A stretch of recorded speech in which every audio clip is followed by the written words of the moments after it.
Welcome to the story. Don't forget to like, subscribe, and support me. The moon was an unforgiving place. Its surface, covered in jagged rock and endless craters, was devoid of any warmth, sound, or atmosphere. The vast colony, settled within an array of pressurized domes, clung to the desolate surface like an uninvited guest. Dr. Evelyn Harper stood by the observation deck, her eyes tracing the barren expanse of the horizon as the reflection of the sun cast faint shadows over the landscape. She had always found something strangely calming in the silence of the moon, the complete absence of noise. But that peace had been shattered when they first heard the signal. Dr. Harper Aidan Marsh's voice crackled through her earpiece, pulling her from her thoughts. Gary, Vesri Vip picked up another transmission. Should see that. She turned away from the window, moving swiftly through the sterile corridors of the research station. The signal had been a mystery for weeks now, an anomaly that had baffled even the most seasoned experts on the colony. At first, it was thought to be interference from solar radiation, maybe even a malfunction in their communication systems, but Dr. Harper had quickly realized there was more to it. As she entered the small communication room, Aidan was already hunched over a console, his fingers dancing across the holographic display. There, he said, his voice tight with excitement. The signal has grown stronger. I ran another analysis and... Let me hear it, Dr. Harper interrupted, leaning over to study the data. Aidan hesitated, glancing at her. Are you sure it's different this time? Play it, she insisted. With a nod, Aidan pressed a button and the room was filled with a strange rhythmic pulse of sound. It was unlike anything Dr. Harper had ever heard, a series of low hums and sharp clicks, spaced with eerie precision. The sound reverberated through the walls as if the moon itself were alive and speaking in its own alien tongue. Evelyn's breath caught in her throat as the sound sent a shiver down her spine. She leaned in, closer to the console, her mind racing with possibilities. She read it. Cell pattern. Dowley, she whispered. I know, Aidan agreed, his eyes wide with uncertainty. Urga system is registering it as a form of structured communication. But it's not coming from any known source. It sounds as if the moon itself is transmitting. That's impossible, she muttered, though. Even as she said it, she knew the science couldn't be wrong. This wasn't a natural phenomenon. She frowned, running a hand through her dark hair. Has anyone else heard this? Aidan shook his head. IV kept it off the main channels for now, but I am not sure how long we can hide it. The signals had been intensifying, getting clearer. Dr. Harper straightened up. We need to decode it. If this is some kind of alien message, we need to know what it's saying.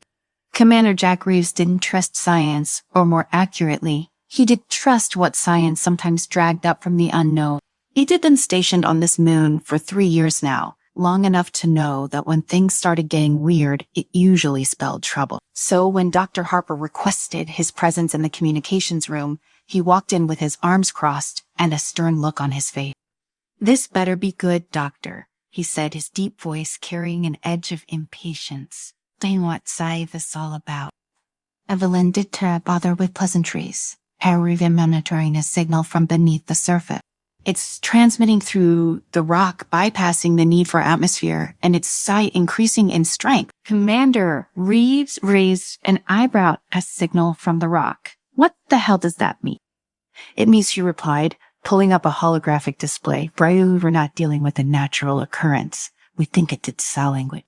A language. His skepticism was evident, his brow furrowed in disbelief. Yes, she said, the excitement in her voice betraying her otherwise calm demeanor. Is it coming from deep underground? Aidan has been working on decoding it, and what we've had translated so far suggests that the signal is ancient. Reeves leaned against the console, rubbing his temples. You want me to believe that the moon is talking to us? I've heard a lot of crazy theories out here, Doc. But this one takes the cake. It's not just theory. Listen for yourself. She gestured to Aidan, who replayed the signal. The commander listened, his expression hardening as the strange hums and clicks echoed through the room. He couldn't deny that it was odd, but he wasn't ready to jump to conclusions. Kyle, so what? Even if this is a language, what does it matter? We think it's a warning, Evelyn. Reeves stared at her for a moment before letting out a long sigh. A warning from who, the rock? We don't know yet, she admitted. I worried if we don't figure this out, we could be sitting on something dangerous. Dangerous. That was the word Reeves hated most. He looked around at the sterile walls, the endless controls, and the fragility of the colony itself. He didn't need alien rocks making his life more difficult. But he also knew better than to ignore the possibility of a real threat. Fine, he said. Finally, I don't want any of this leaking out to the rest of the colony. The last thing we need is a panic. Days turned into weeks as Dr. Harper and Aiden delved deeper into the mystery. The more they decoded the signal, the more unnerving it became. Words like sleep repeated through the transmissions, but the context was still unclear. Evelyn spent sleepless nights in front of the console, eyes strained from staring at data, her thoughts consumed by the cryptic messages. And the colony wasn't immune to the signal's influence. Strange things began happening, subtle at first. Equipment malfunctioned without explanation. Power surges knocked out communication systems, and a low, unsettling hum seemed to resonate through the very walls of the colony's structure. Some colonists reported hearing faint whispers in their sleep, voices they couldn't explain. Evelyn heard them too. It started as a soft whisper, like the wind, even though there was no wind here. The voice was distant, unintelligible at first, but each night it grew a little clearer. Duanti, waked the voice, said just before she jolted awake in a cold sweat. But her obsession with solving the puzzle outweighed her fear. She had to know what the message was trying to tell them. One evening, as Evelyn and Aiden reviewed the latest decoded segment, Aiden's face went pale. You're going to want to see this. On the screen, a newly translated section of the message appeared, stark and clear. Do not awaken what sleeps beneath. Evelyn's heart raced as she stared at the words. That changes everything. Aiden looked over at her, his eyes wide with fear. What do we do now? We go deeper, she said, her voice steady despite the unease gnawing at her tear. We have to find out what's causing this. Commander Reeves was less enthusiastic about the plan. You want to drill into the surface and poke around some ancient ruins we didn't even know existed. Have you lost your mind? We need to understand what we're dealing with, Carl Evelyn argued. If this message is a warning, then something dangerous is buried beneath us. If we ignore it, we could be putting the entire colony at risk. Reeves rubbed his jaw, frustration clear in his eyes. Dry, I'm telling you, this is a bad idea. But if you determined to do this, you better be ready for the consequences.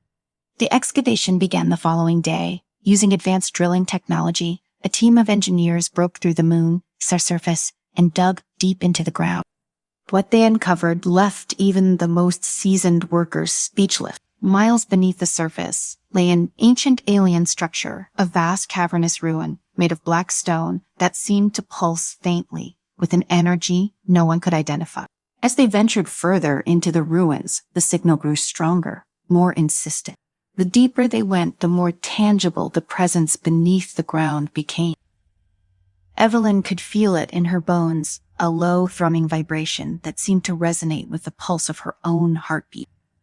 And then they found at the source of the signal, a massive monolithic structure stood at the center of the ruin, dormant, but radiating with an unearthly power. It was shaped like an obelisk, its surface etched with intricate symbols that glowed faintly as they approached. Evelyn stared at it in awe. This is what's been sending the signal. Yeah. Commander Reeves, who had accompanied the team despite his reservations, looked at her warily. Tire, and what exactly is it? I don't know, she admitted, her voice hushed, but I think it's something alive. Back on the surface, the colony was starting to unravel. The signal scent intensity had increased dramatically since the excavation, and the strange occurrences had escalated. Colonists reported vivid, terrifying dreams of something vast and malevolent stirring beneath the ground. Equipment failures became more frequent, and some colonists began experiencing physical symptoms, headaches, dizziness, and in extreme cases, violent outbursts. Reeves struggled. Heading to the research station, his face set in a grim scowl. Here we have a problem, Doctor. Evelyn looked up from her work, exhaustion etched into her features. What now? It sent the colonists, Reeves said. They were starting to lose it. We've had 5 incidents of violence in the last 24 hours. People are saying they were hearing voices. Help. Evelyn's stomach tightened. She had heard those voices too. They were growing louder, more insistent. With each passing day, we were close to figuring this out, she said, though her voice lacked the confidence it once had. You'd better hope so. Reeves warned, his eyes hard. Because if we don't get this under control, it won't just be the moon that sighs silent. Evelyn knew she had to act fast. The pressure in the colony was palpable, and the signal was growing stronger by the minute. There was no time to second-guess their decision. As she stood in the observation deck staring out at the desolate surface of the moon, her mind raced with possibility. What could the obelisk be, and why had the signal, once dormant for millennia, suddenly awakened? She made her way back to the lab where Aiden was still working furiously at his console.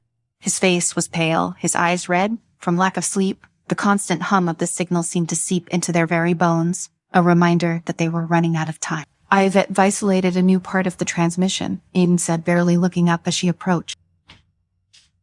"It's different from the other sections, almost like it's trying to tell us something new." Evelyn leaned over his shoulder, her eyes scanning the translated text. The message was clearer now, the alien language revealing more of its meaning with each passing hour. But the words that appeared on the screen made her blood run cold. "Release the sleeper." The phrase repeated itself several times as if the signal were urging them to act. But the implications were terrifying. What had they uncovered? What had they disturbed? Aiden's voice was a whisper. "It's trying to wake something up, isn't it?" Evelyn nodded slowly, her mind struggling to process the enormity of the situation. "We need to shut it down. If we keep going, we could be putting everyone at risk." Aiden looked at her, fear etched into his expression. "But how do we stop it? The signal is growing stronger. It says everywhere now, even if we destroy the obelisk, there's no guarantee it will stop." She didn't have an answer for him. The truth was, she wasn't too sure if they could stop it, but they had to try. Evelyn hurried back to the excavation site, where the ruins loomed beneath the surface like a sleeping giant. The air inside the underground chamber was thick with tension, the low hum of the signal vibrating through the wall. As she descended into the depths, she felt the weight of the decision pressing down on her. Reeves was waiting for her at the base of the obelisk, his face hard with determination. "What's the plan, Doctor? We can just sit here and wait for this thing to wake up." Evelyn took a deep breath. "We need to disrupt the signal. If we can find a way to overload the obelisk, we might be able to stop it before it fully awakens." "And how do you suggest we do that?" Reeves asked, his arms crossed. "This thing doesn't exactly come with an off switch." Evelyn glanced around the chamber, her mind racing.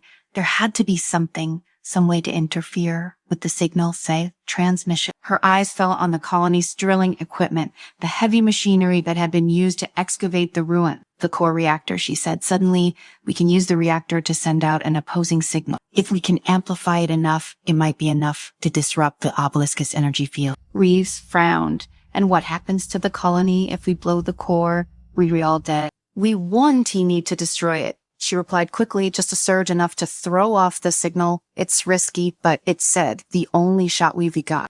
Reeves was silent for a moment, weighing the options. Finally, he nodded. "Do it, but if this goes south, it's on you, Harper." They set to work immediately, coordinating with the engineers to rewire the core reactor for the energy surge. The tension in the colony was unbearable as the team raced against the clock. Evelyn's heart pounded in her chest as she monitored the signal, watching as it continued to grow stronger, more insistent. The whispers had become a constant presence in her mind, a low, malevolent murmur that she could no longer ignore. As they prepared for the surge, the colony shook with a sudden tremor. The ground beneath their feet rumbled ominously, and a deep, resonant pulse echoed through the walls of the excavation chamber.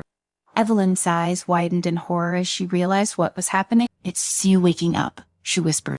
The obelisk began to glow, a faint, eerie light emanating from its surface.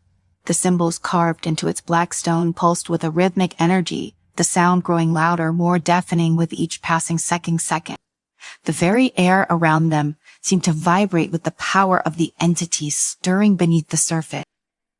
Reeves shouted over the noise, his voice barely audible. "We need that surge now." Evelyn sprinted to the control panel, her fingers flying over the controls as she initiated the sequence.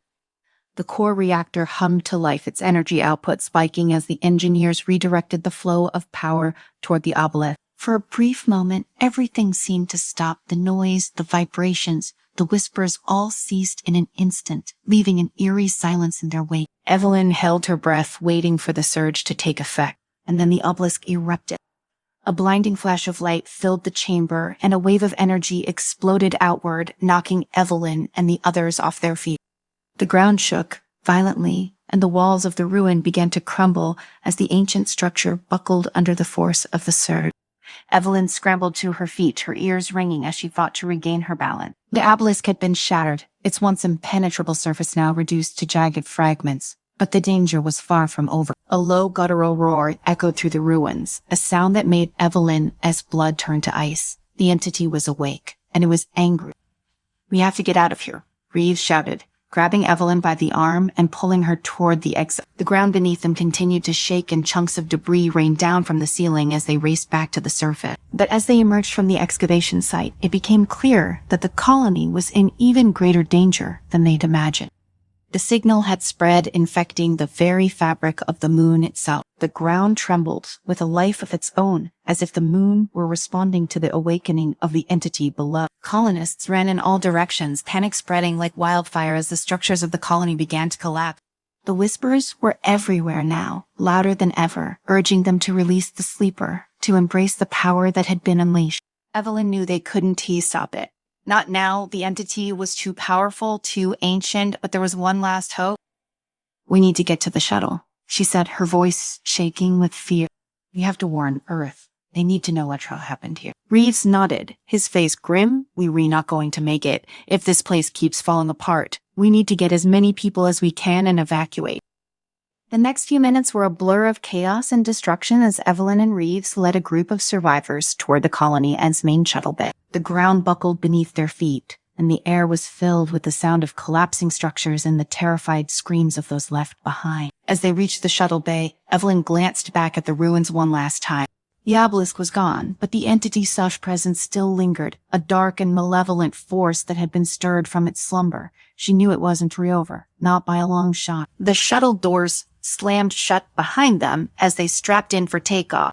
The engines roared to life, and the shuttle lifted off the ground, rocketing away from the collapsing colony. Evelyn stared out the window as the moon grew smaller in the distance, a cold pit of dread settling in her stomach. "We woke it up," she whispered, her voice barely audible, "and now it's sent out there." Reeves didn't respond. He didn't need to. They both knew the truth. The entity was awake, and it would not rest until the universe felt its wrath. Welcome to the story. Don't forget to like, subscribe, and support me. Commander Alex Mercer stared out of the shattered window of the downed ship, his face lit by the eerie, flickering light of the interstellar storm as it raged across the horizon. Waves of stardust, each particle gleaming like tiny shards of glass, filled the air. The storm had hit them without warning, shattering the Earth fleet as if it were nothing more than paper caught in a violent wind. Most of the ships had been destroyed now. He and a handful of survivors were stranded on a planet none of them had ever heard of, an uncharted wasteland covered in stardust. He heard a sound behind him. Dr. Elara Quinn stepped forward, her boots crunching on the metal debris that littered the floor. Her dark hair was tied back, and her face was smeared with dust. She had the wide-eyed, haunted look that had become familiar to all of them in the past few days. "Any sign of the others?" she asked, her voice strained. Alex shook his head. "Number just us for now." They had lost contact with most of the fleet, whether the other ships had been destroyed or simply scattered. He didn't know. He doubted they would find any survivors, but for the sake of morale, he couldn't say that out loud. "We're running out of time," Alex said, or Lara said quietly. "Our oxygen levels are low, and the environmental stabilizers are failing. We can't stay here much longer." Alex ran a hand through his hair, the weight of responsibility pressing down on him like a physical force. As the commander, it was his job to keep them alive, but right now he had no answer. They were stranded on a hostile planet with no hope of rescue and dwindling supplies. "There's something out there," Mama added, her eyes distant. "I've been scanning the area. I think I've found something ancient ruins buried under the stardust. They're close, maybe a day's walk from here." Alex glanced at her, eyebrows raised. "Ruins? What kind of ruins?" "I don't know," she admitted. but they're massive. And if there are any structures still intact, there could be technology, something we can use to survive. He wanted to argue to point out that wandering into unknown territory could get them all killed, but he knew she was right. Staying put was not an option. The storm had ravaged their ship, and without some form of shelter or resources, they wouldn't last much longer. The decision was made. "Get the others ready," Alex said, his voice grim. "We move out at first light." The next morning, the storm had died down, leaving behind a desolate landscape of glittering dust. The survivors, 4 in total, gathered at the edge of the wreckage. Lieutenant Marcus Hayes, their military officer, stood with his arms crossed, his face hardened by the days of struggle. Sarah Valen, the ship's engineer, was adjusting her oxygen mask, her young face streaked with sweat and dirt. The last member of their group, a quiet medic named Jensen, checked their makeshift supply. "We heading into that?" Hayes asked, his voice carrying a note of skepticism as he stared out over the horizon where the stardust glittered like snow beneath the pale sun. "Ruins are out there," Alex said, his tone firm. "They need to see if there's anything useful." Hayes narrowed his eyes but said nothing. The tension between them had been growing ever since the crash, but Alex knew that keeping the team together was vital to their survival. He could feel Hayes' growing impatience with his decisions, but there was no room for a power struggle now. They set out across the dust plains, the stardust shifting beneath their feet like fine sand. The air was thin, making each breath an effort. The planet seemed to pulse with an unnatural energy, the ground humming faintly beneath them, as if the stardust itself was alive. Every now and then, Alex would glance back to make sure everyone was keeping pace. Elara was at the front, her handheld scanner buzzing intermittently as she searched for signs of the ruin. Hours passed and the landscape began to change. Dark, jagged shapes rose from the dust, broken towers, half-buried walls, and strange, angular structures that jutted out of the ground at odd angles. The ruins looked ancient, their surfaces worn smooth by time and weather. Some were covered in strange inscriptions that none of them could read. "This is it, lover," whispered her voice, filled with awe. They stood at the edge of a massive structure, a sprawling complex of stone and metal that stretched out in every direction. It was unlike anything any of them had ever seen. The architecture was alien, the angles and designs completely foreign to human eye. But there was something else, something unsettling about the place. "I don't know." "Like this," Hayes muttered, his hand resting on his sidearm. "We don't know what's in there." Alari ignored him, her focus on the scanner. "There's saw power source here." "That," she said, her voice tinged with excitement. "That something is still active." Sarah frowned. "How is that possible? This place must be thousands of years old." "That's what we were here to find out." They ventured deeper into the ruins, the atmosphere growing heavier with each step. The air seemed to buzz with energy, and strange symbols glowed faintly on the walls as they passed. The deeper they went, the more the ruins began to resemble a labyrinth, with twisting corridors and hidden chambers. Alex felt a sense of unease settle over him, but he pushed it aside. They had to press on. In one of the larger chambers, they found what appeared to be a control center. The walls were lined with alien consoles, some of them still flickering with faint light. In the center of the room was a massive circular device that pulsed with a strange rhythmic hum. Ilara's eyes widened as she approached the device, her fingers brushing the surface. "There, this is incredible. It's all still functional." "Functional or not, we don't know what it does," Harry Hayes warned, his tone sharp. "Yeah, we need to be careful." But Ilara was already lost in her excitement. "Tarl, this could be the key to understanding this planet, maybe even the key to our survival." Alex could feel the tension rising. "Right now, let's take it slow, Tal," he said, trying to calm the situation. "Tal, we don't know what we're dealing with." But it was too late. Eliara activated something on the console, and the device in the center of the room began to pulse faster, its hum growing louder. The ground beneath them trembled, and the walls seemed to shimmer as if the ruins were waking up after centuries of slumber. Suddenly, a voice echoed through the chamber, a voice that wasn't human. It was deep and resonant, speaking in a language none of them understood.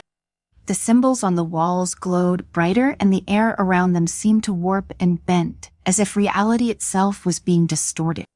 "What the hell is that?" Sarah gasped, her eyes wide with fear. Alara was transfixed, her eyes locked on the device. Drake, it sent them towel, she whispered. Alex grabbed her arm, pulling her back. Faye, we need to get out of here now. But before they could move, the voice grew louder, filling the chamber with a deafening roar. The device pulsed one final time, and then with a blinding flash of light, everything went dark. Alex woke to silence. His head was pounding and his vision blurred as he tried to make sense of his surroundings. They were still in the ruins, but everything had changed. The air felt heavy, oppressive, and the walls no longer glowed. The device in the center of the room was dark, its hum gone. Everyone, okay? He croaked, his voice hoarse. One by one, the others stirred. Alara was lying on the floor, her face pale, but she was alive.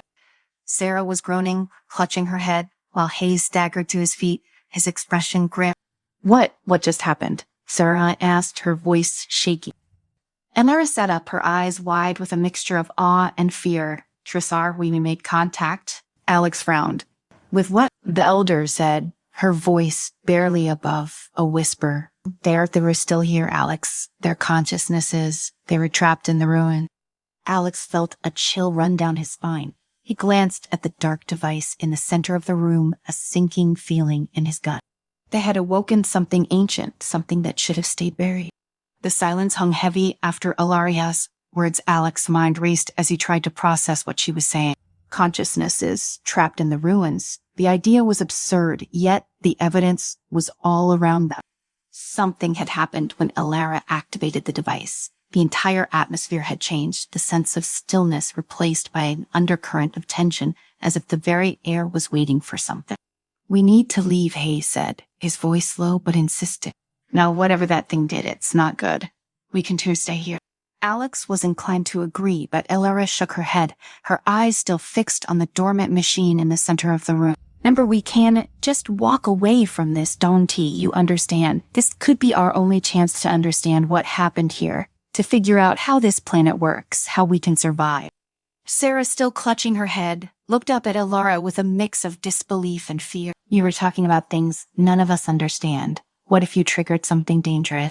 Alara hesitated, but then a steely resolve came over her. We were already in danger, all of us. This planet, it's alive in ways we can't even comprehend. These ruins, this technology, it's the key to everything. If we don't try to understand it, we're as good as dead anyway. Hayes' hand hovered near his weapon, his knuckles white. We don't need to understand it. We need to survive, and right now that means getting as far away from this place as possible. Alex stood between them, feeling the growing divide. If Hayes and Alara clashed, now it would be disastrous. He had to make a decision, and fast. The weight of leadership pressed down on him harder than ever. Every instinct told him that Hayes was right. This place felt wrong, hostile. But Alara was entirely wrong either. Their resources were running out. If they did find something soon, something to help them, they wouldn't make it. And if these ruins did hold the key to their survival, they couldn't afford to walk away. Alara, Alex said, his voice firm but calm. We can risk staying here any longer. We'll take what readings we can and leave. We regroup outside and figure out our next move, but we can't afford to trigger anything else. Understood? For a moment, it looked like she might argue, but then she gave a reluctant nod, her face tight with frustration. She picked up her scanner again and began collecting as much data as she could without touching the device. Let's make it quick, Alex added. We don't know how long we have before something else happens. As they prepared to leave, the walls around them began to shimmer once more, the alien symbols flickering faintly. It was as though the ruins were waking up again, reacting to their presence. The ground beneath them vibrated softly, and a low, rhythmic hum echoed through the chamber. Alex's heart pounded. We need to move now. The team started back through the winding corridors of the ruins, their pace quickening as the hum grew louder. The walls seemed to close in around them, the once faint glow of the symbols growing brighter with each step. Every instinct in Alex screamed danger. This place wasn't meant for them. They had crossed a line, and now the ruins were responding in ways they couldn't predict. Suddenly, a voice echoed in the air, not the deep, resonant tone from before, but something else. It was high-pitched, sharp, and disjointed like static breaking through an old radio transmission. Words in a language they didn't truly understand filled the corridors, overlapping and repeating. It was as though the ruins were trying to speak to them, but the message was garbled, incomprehensible. "What is that?" Sarah asked, her voice trembling. Alex turned to her, hoping for some kind of explanation, but her face was pale, her eyes wide with shock. I don't know, she stammered. "It's not the same as before. This is something new." Before Alex could respond, the ground beneath them shook violently. Dust and debris fell from the ceiling, and the walls seemed to ripple as if reality itself was warping around them. The symbols on the walls flared to life, glowing so brightly that it hurt to look at them. "We ran out of time," Hayes yelled, his hand now firmly on his weapon.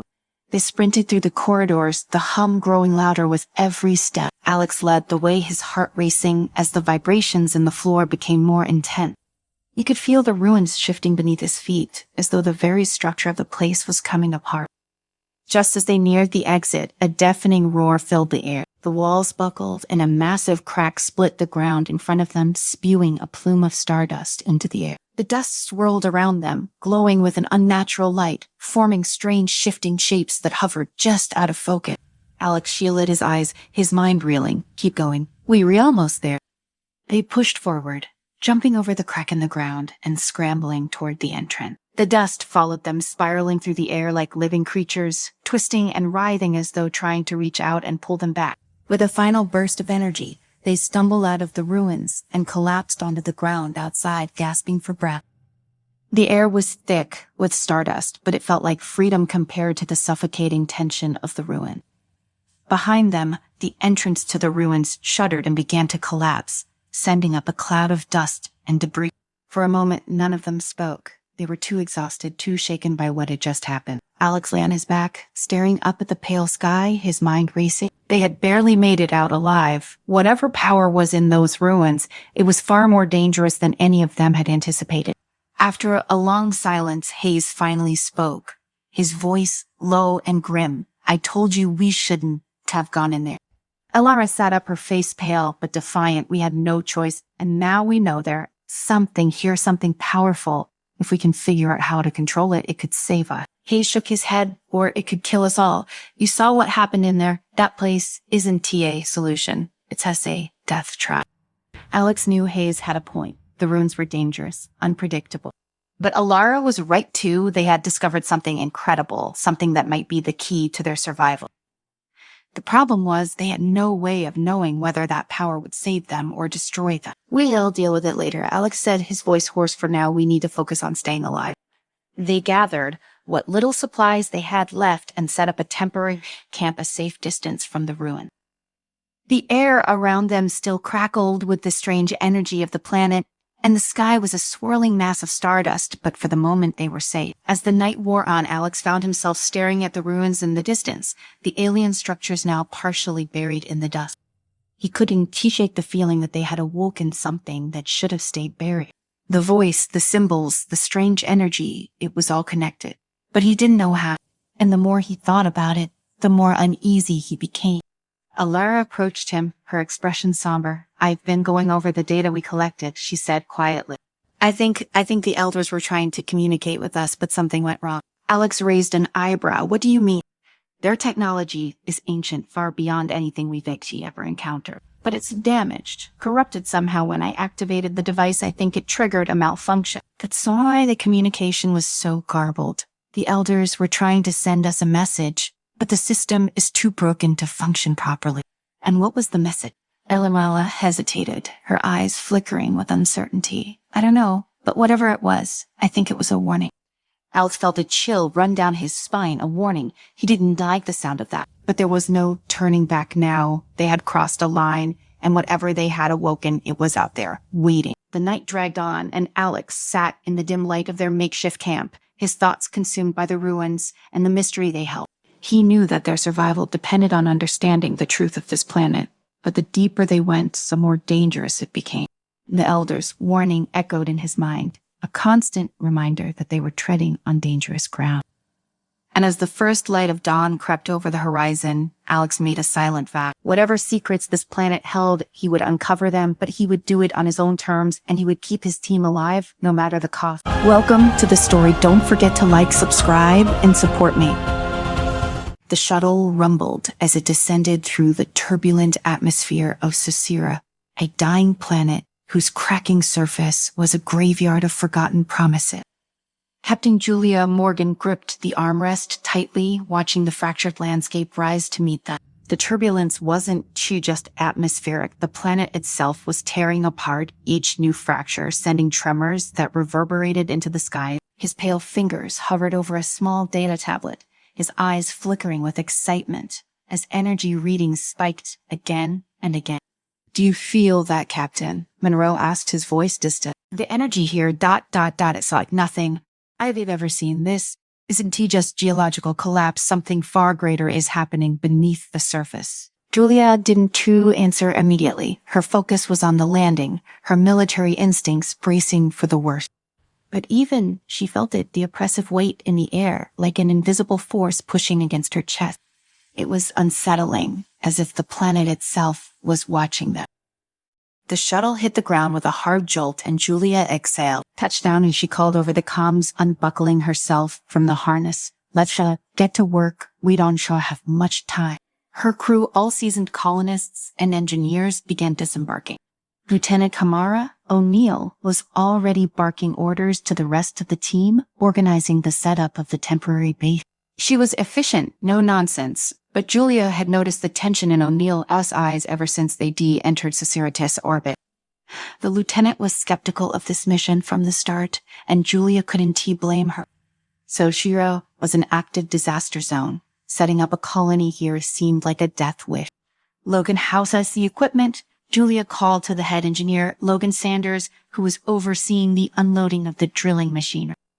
Logan wiped the sweat from his brow, his face shadowed by the planet's dim red sun. "Everything seems intact, but I am not sure how long it will stay that way. The tectonic activity here is off the chart." Julia gave him a curt nod. "Just keep it operational for as long as possible." As she walked towards the growing encampment, the ground beneath her feet felt unstable, as though it might crack open at any moment. But worse than the physical instability was the strange sensation drawing at the edges of her mind. She couldn't shake the feeling that something was fundamentally wrong here, beyond the crumbling surface, beyond the geological instability. It felt personal, like a shadow lurking just out of sight, waiting. "Captain, you should see this." Monroe's voice broke through her thought. She turned to find him standing by the crevasse, a massive rift that stretched across the landscape. The ground here had torn apart, revealing layers of rock and glowing crystals deep below. Monroe knelt beside a scanner, his expression alight with discovery. "The energy coming from this planet's core, it's not natural." Julia frowned. "What do you mean?" "Look at these readings." Monroe held out his tablet, the screen flickering with data spikes. "This energy doesn't match anything we've ever recorded from other planets that Hansen controlled. There's some intelligence behind it." Julia narrowed her eyes, scanning the data. "Sure you think something's still alive down there?" Monroe shook his head, standing slowly, turned not alive, but something is still active. "I believe this planet was tampered with by an ancient civilization. This energy isn't a byproduct of the planet's decay, and it's a decay." Julia's skin prickled, "and it's affecting us already, isn't it?" Monroe didn't answer, but the flicker in his eyes confirmed her suspicion. The whispers she thought she heard earlier, the shadows moving at the edge of her vision, they weren't just paranoia, they were real, or at least they felt real. That night, Julia lay in her cot, unable to sleep. The tent walls were thin, and the planet's incessant groaning seeped through them. Every now and then, she'd hear a sharp crack as the ground shifted, or what sounded like footsteps just outside her tent. She knew it was impossible. Everyone was accounted for, resting in their designated area. But still, the feeling persisted, like someone or something was just outside watching. Her calm crackled to life. "Captain, it's O'Neill. We've got a problem." Julia jumped out of bed, adrenaline spiking. "What restaurant?" "It's Monroe." He sat and gone back to the crevasse alone. The crevasse loomed before her as she reached the location with O'Neill.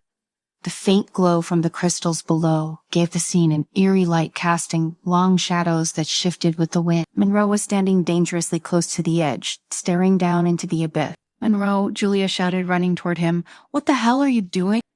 Monroe didn't return. His gaze remained fixed on the depths below, his expression blank, as though he wasn't truly present. "It's calling to us," he murmured, his voice barely audible over the wind. "It wants us to understand." Julia grabbed his arm, pulling him back from the edge. Get a grip. This planet is falling apart and you re-losing it. Monroe blinked as though waking from a dream. He looked at her, confusion clouding his face. I don't know what happened. Whatever this energy is, it's messing with your head, Julia snapped, keeping her voice low but firm. We can't afford to lose control out here. O'Neill, standing a few feet back, scanned the horizon. We need to start considering an evacuation. This planet is unstable, and now it's affecting our minds. It's too dangerous. Julia wanted to argue to tell her that they hadn't finished the mission yet, but deep down she felt the same gnawing fear. Something was wrong with this planet, and it was only going to get worse.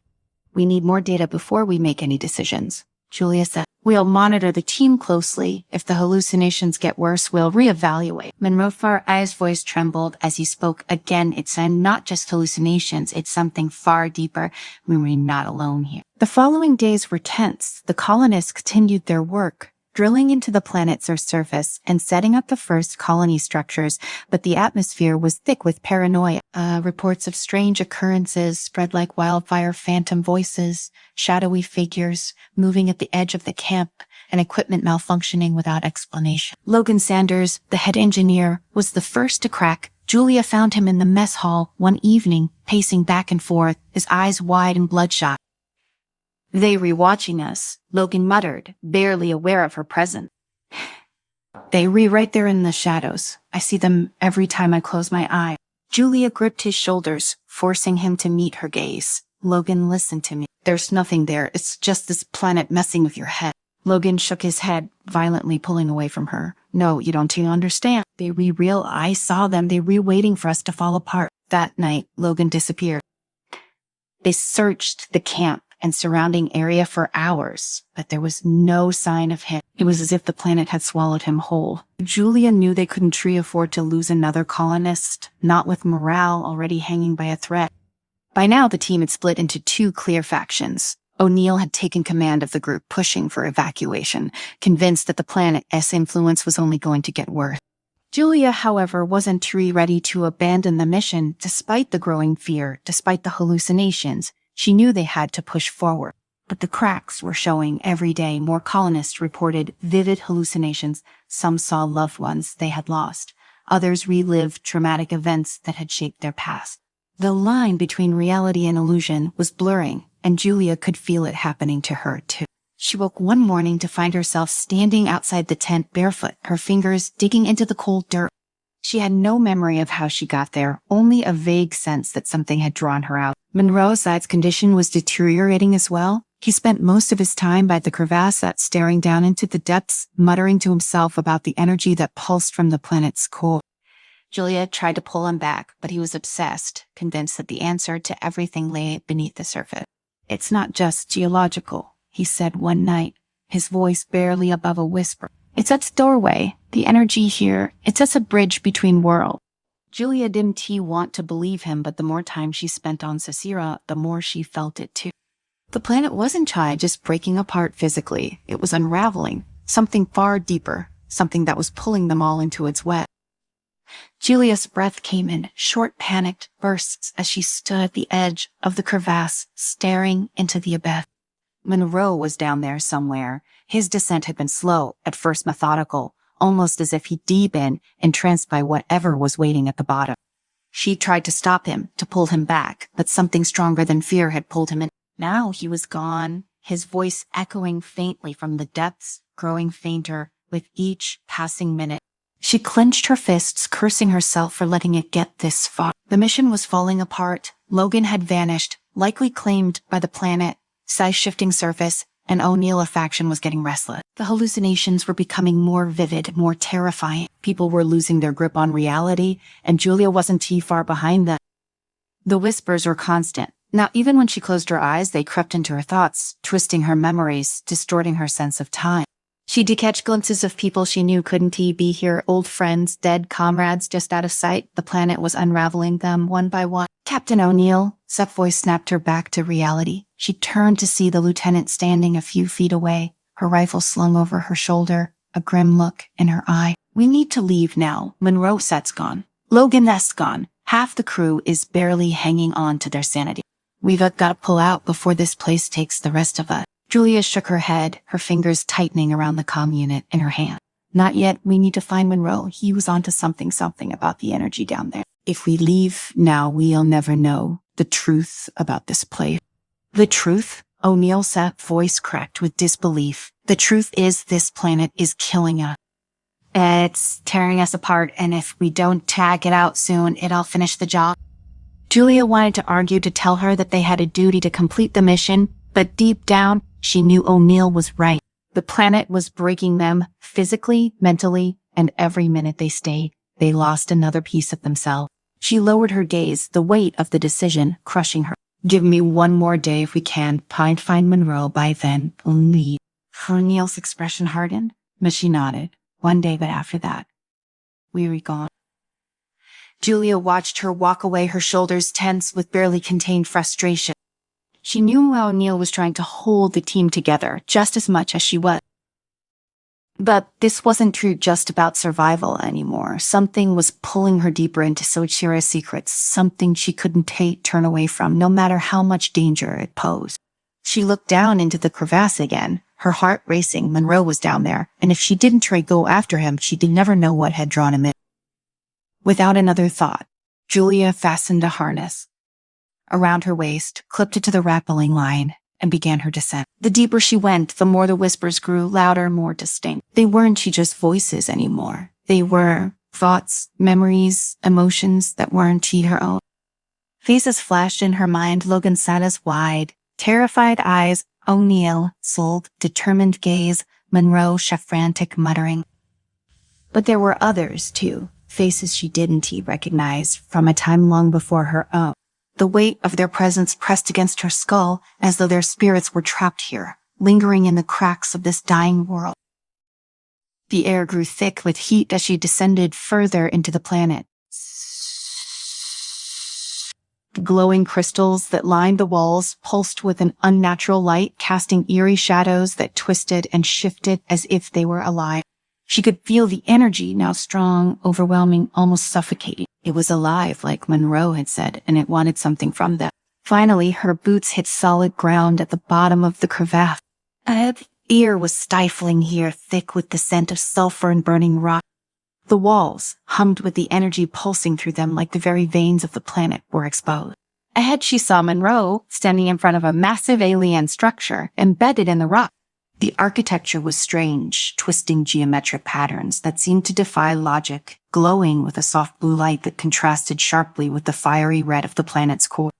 Monroe was transfixed, his hands outstretched toward the structure, his eyes wide and vacant. Monroe, Julia called out, but he didn't respond. His body was rigid, as though he were frozen in place by some invisible force.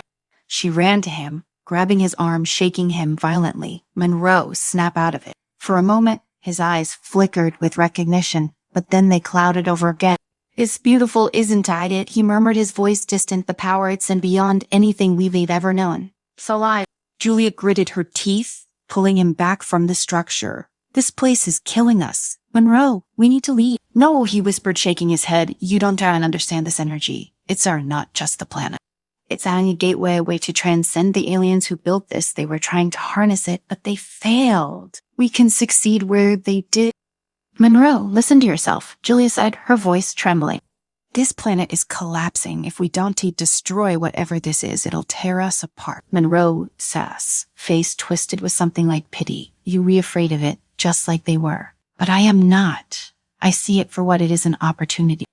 Before Julia could react, Monroe turned and placed his hands on the glowing surface of the structure. The energy flared, and suddenly the entire crevasse was filled with light, so bright it burned Julia nearly. She stumbled back, shielding her face, her heart pounding in her chest. The whispers grew louder, more insistent, and she could feel her mind slipping, losing its grip on reality. The ground trembled beneath her feet, and cracks spider-webbed across the surface of the alien structure. The energy was out of control, tearing at the fabric of the planet itself. She had to stop it, but Monroe was too far gone. His body convulsed, his mouth open in a silent scream as the energy surged through him, consuming him. Julia knew she had only moments before the entire planet collapsed under the strain.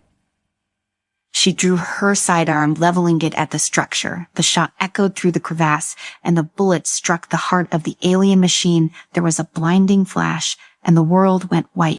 When Julia opened her eyes, she was lying on the floor of the crevasse, her body aching, her head spinning. The light was gone, replaced by the dim red glow of the planet's core. The alien structure was silent now, its energy extinguished. Monroe was gone. His body had disintegrated, consumed by the power he had tried to control. The ground beneath her feet was still trembling, but the cracks had stopped spreading. The planet was still unstable, but the energy had been neutralized. The gateway had closed. She staggered to her feet, her legs weak, her mind foggy with exhaustion. She activated her comm unit. "O'Neill, this is Morgan. I am coming back." There was a brief pause, then O'Neill's voice crackled through the static. "You were alive?" "Barely," Julia muttered, making her way back to the surface. "Get the team ready. We relieve it." The shuttle rose into the sky, carrying the last of the surviving colonists away from the dying planet. Julia sat in the cockpit, staring down at the fractured surface of Sosira as it shrank beneath them. The whispers were gone now, replaced by a hollow silence that filled her with an aching sense of loss. They had lost so much on that planet. Good people, their sanity, their sense of reality. Monroe had been right about one thing: the energy on Sosira wasn't teen-natural. It was something far more ancient and dangerous than they could have ever imagined. But in the end, it had been too much for them to handle. They weren't too ready for it. Maybe they never would be. As the shuttle broke through Sosira's atmosphere and into the cold expanse of space, Julia closed her eyes, letting the quiet wash over her. The mission had been a failure. The colony was gone, but they were alive. For now, that was enough. Welcome to the story. Don't forget to like, subscribe, and support me. The bridge of the Nova Odyssey was quiet, except for the soft hum of the ship. Systems, lights flickering over the consoles as the crew focused on their work. Captain Sarah Hayes stood at the center, her eyes fixed on the forward display where the swirling colors of the wormhole engulfed them. It was a beautiful sight, mesmerizing in its chaotic dance of blues, purples, and deep reds, but Hayes couldn't let herself be distracted. This mission was too important. "We reapproaching the event horizon," said Ensign James Ryder, his voice steady. Despite the growing tension in the air, course plotted, trajectory steady. "Good work, Ryder," Hayes said, offering him a nod of approval. At 23, Ryder was one of the youngest crew members aboard the Nova Odyssey, yet he handled the ship by navigation with precision that rivaled the best in the fleet. Commander Maya Vance stood to Hayes' right, her arms crossed tightly over her chest. She glanced at the captain. "Wormhole traversal is always unpredictable. Let's say, hope Dr. Reyes was right about this one." Dr. Ethan Rees, standing near the science station, didn't look up from his data feed. "I wouldn't stake my reputation on an untested theory, Commander. The readings from this wormhole suggest it leads to a previously uncharted region of space, one that could revolutionize our understanding of the universe." Vance's lips tightened into a thin line. "Let's just make sure we come back in one piece." Hayes felt the weight of both their gazes, the tension between the optimistic scientist and the pragmatic commander forming a silent battleground. She had grown used to managing their differing perspectives throughout this mission. Reyes, the visionary, saw only the potential of discovery, while Vance, the seasoned tactical officer, was focused on survival. Both were essential to the crew's success, yet their views rarely aligned. Steady as she goes, Hayes ordered, her voice firm. The Nova Odyssey accelerated smoothly, slipping deeper into the swirling vortex of the wormhole. The ship's hull groaned under the strain, but the state-of-the-art vessel had been designed for this kind of journey. Suddenly, the ship shuddered violently, the deck beneath Hayes' feet trembled, and alarms blared throughout the ship. Energy surged. Chief Engineer Leah Chen's voice crackled over the intercom from the engineering bay. It sagged off the charts. "Captain, divert all power to the stabilizers," Hayes commanded, gripping the edge of her console as the ship lurched again. Vance rushed to the tactical station, tapping into the emergency system. "Shields are holding, but we were losing power in critical system." Reyes finally looked up, his face illuminated by the harsh red glow of warning lights. "This isn't normal. The wormhole energy field." Another violent jolt cut him off. The Nova Odyssey spun wildly, the crew thrown against their restraint. Hayes barely managed to hold onto the console, her vision blurring from the sudden force. Captain, we were being pulled deeper. Ryder's panicked voice broke through the chaos. We were losing control. Hayes fought to keep her voice steady. Riaz, can we stabilize the field? Raz shook his head, his expression grim. The wormhole synergy signature is fluctuating unpredictably. It's like nothing I've ever seen. The ship continued its descent, spinning faster, the colors of the wormhole blending into a dizzying swirl. Then, just as suddenly as it began, everything stopped. The alarms went silent. The lights dimmed to a low glow. The violent shaking ceased. Hayes straightened, her heart pounding in her chest. Report. Ryder's hands trembled as he scanned his instruments. We've exited the wormhole, Captain. Hayes glanced at the forward display. The swirling colors of the wormhole were gone, replaced by an inky blackness that stretched endlessly in every direction. No stars, no planets, no familiar markers of space, just an empty void. What the hell, Vance muttered, stepping forward to stare at the display. Where are we? Reese quickly began running calculations on his console, his brow furrowed in concentration. This isn't T, right? There should be something, anything. But I am not detecting any gravitational fields, no cosmic background radiation. It's like we've entered a completely isolated pocket of space. Hayes felt a cold dread settle in the pit of her stomach. Can we plot a course back to the wormhole? Ryder frantically tapped at his console, trying to reestablish a connection to their previous trajectory. His voice faltered. I can find it. It's gone. There is no trace of the wormhole we came through. Silence fell over the bridge as the crew processed the gravity of their situation. We retrapped, Vance said flatly, her voice heavy with resignation. Hayes refused to accept that we were not trapped. We just need to assess our situation, figure out where we are, and find a way back. Chan's voice came through the intercom again, her tone strained. Captain, they're taking significant damage from the energy surge. The engines are barely functioning. And we're running on backup power. We don't have the resources for a long-term drift. Hayes closed her eyes briefly, trying to gather her thought. They were in an unknown part of space with no clear way back, and their ship was damaged. But she couldn't let her crew see her fear. We'll figure this out, she said, opening her eyes. We faced worse odds before. Riaz, ever the optimist, leaned forward. There's still a chance we can find a way back. This void may be a temporary anomaly or some kind of energy field that we haven't fully understood yet. Vance nodded. Temporary anomaly. We were in the middle of nowhere with no stars, no planets, and no sign of the wormhole. We might be stranded here forever. Enough, Hayes said sharply. We need to focus. Rise. Continue analyzing this space. I want to know exactly what we were dealing with. Vance helped Ryder get the navigation systems online and try to reestablish contact with command. Chen prioritized repairs to the engines and power system. The crew dispersed to their tasks, but the tension in the air was palpable. Each of them knew the gravity of their situation, even if no one was willing to say it out loud. Hours passed, and the crew worked tirelessly to repair the ship and gather data on their surroundings. Yet, no matter how many readings they took or how many scans they ran, the result was always the same: nothing. They were floating in a vast empty void with no sign of escape. Then, as the ship drifted in the darkness, something changed. Captain Ryder called out, his voice tinged with surprise. I am picking up something. It sounds faint, but there's definitely a signal out there. Hayes hurried to his station. What kind of signal? Ryder squinted at his console. It's an energy reading, but it's unlike anything I've seen before. It's on a natural ... It's coming toward us. Vance stiffened, immediately on alert. Could it be another ship? Reed shook his head. No, it doesn't match any known propulsion signatures. This is something else. Hayes' pulse quickened. They had been alone for hours, possibly days. To encounter anything was both a relief and a danger. How far away is it? Closing in fast. Ryder replied, at this rate, it'll reach us in a few minutes. The crew gathered on the bridge, eyes fixed on the forward display as the energy signature approached. At first, it appeared as a distant, faint glow, barely visible against the black void. But as it drew closer, the light intensified, shifting in color from a soft white to a pulsating blue.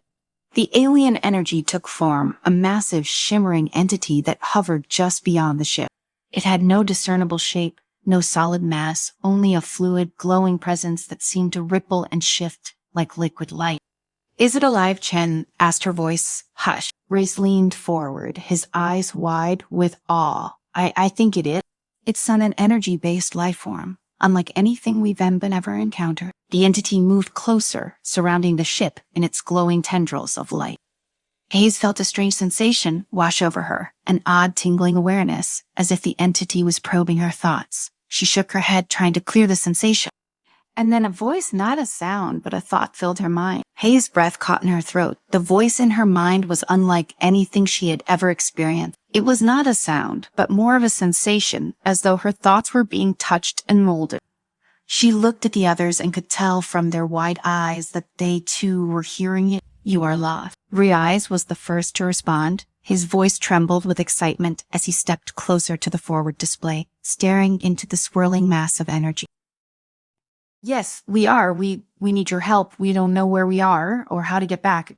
But the entity pulsed in response, its glow intensifying briefly before returning to its rhythmic pattern. Hayes felt the strange probing sensation again, as if it were not just listening but feeling their intentions, searching for something within them. "You seek escape," the voice echoed in her mind. "This place is not your world. You do not belong." Hayes exchanged a glance with Vance, whose hand hovered near her holstered weapon, as though she could somehow defend against this vast intangible presence.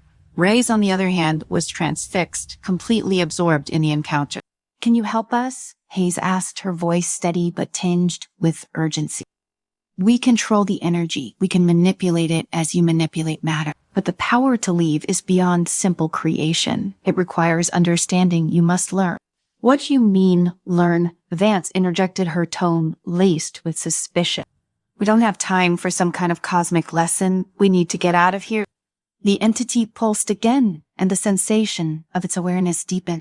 Hayes could feel it now, more than just a presence. It was a collective intelligence, vast and ancient, so far beyond their comprehension that it made her head spin. It was as if they were ants, suddenly aware of the giant shadow looming over them. "Time is not your enemy here. You will not age, you will not die in this void. But if you wish to return, you must become something more." Ray's face lit up with understanding. They were offering to teach us how to control this energy. This could be the key to everything, the key to unlocking a new era of human potential. Van stepped forward, her jaw tight. "It's a trap. We've even been in unknown territory before. Realize what makes you think this is any different." Riaz waved her off. "And do you see, this is indeed like any alien race we've encountered. They exist on a completely different plane of understanding if we can learn from them." "That's enough." Hayes' voice cut through their argument like a blade. She turned to the entity, her mind racing. She knew they couldn't afford to waste time arguing, but Vance wasn't wrong to be cautious. "Trike, what would we need to do?" "Open your minds," the entity replied. "Let us show you the way. The energy around you is not what you think it is. It can be shaped, guided, if you learn to see it as we do." Hayes took a deep breath. She didn't like the sound of this allowing an unknown alien entity into their minds, but they had few options. Their ship was barely functional, their resources were limited, and this void seemed endless. Whatever this being was, it held power beyond anything they could fathom. "We'll do it," she said quietly, making the decision for her crew. Ichoa. Vance's jaw clenched, but she said nothing. Rise, on the other hand, looked like a child who had just been told all his wildest dreams were about to come true. The entity pulsed once more, and suddenly the crew felt a surge of warmth flood their mind. It was as if the air around them had thickened, pulsing with invisible currents that they had never noticed before. Colors and lights danced at the edges of their vision, and they could feel the energy not just around them, but within them.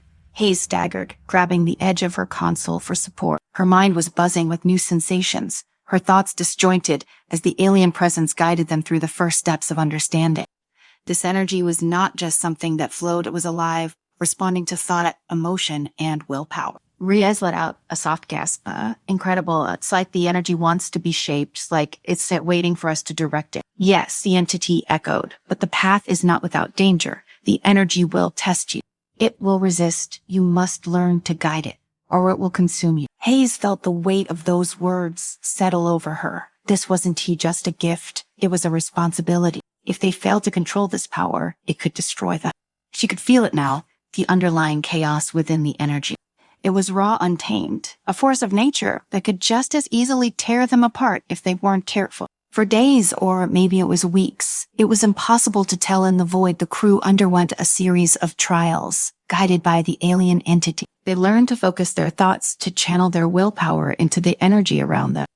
It was exhausting mentally and physically, and Hayes could see the strain it put on her crew. Riaz, unsurprisingly, was the most adept at these trials. He seemed to thrive on the challenge, pushing himself further than the others. He spoke of the energy like it was the greatest discovery of his life, his enthusiasm growing by the day.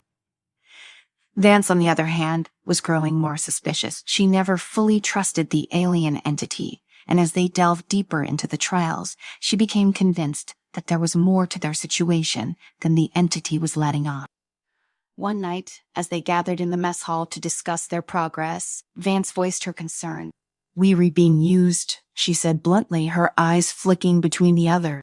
"The more we learn, the more I am convinced that this thing doesn't want us to leave. It's just teaching us just enough to keep us hooked, but there's something it's not telling us."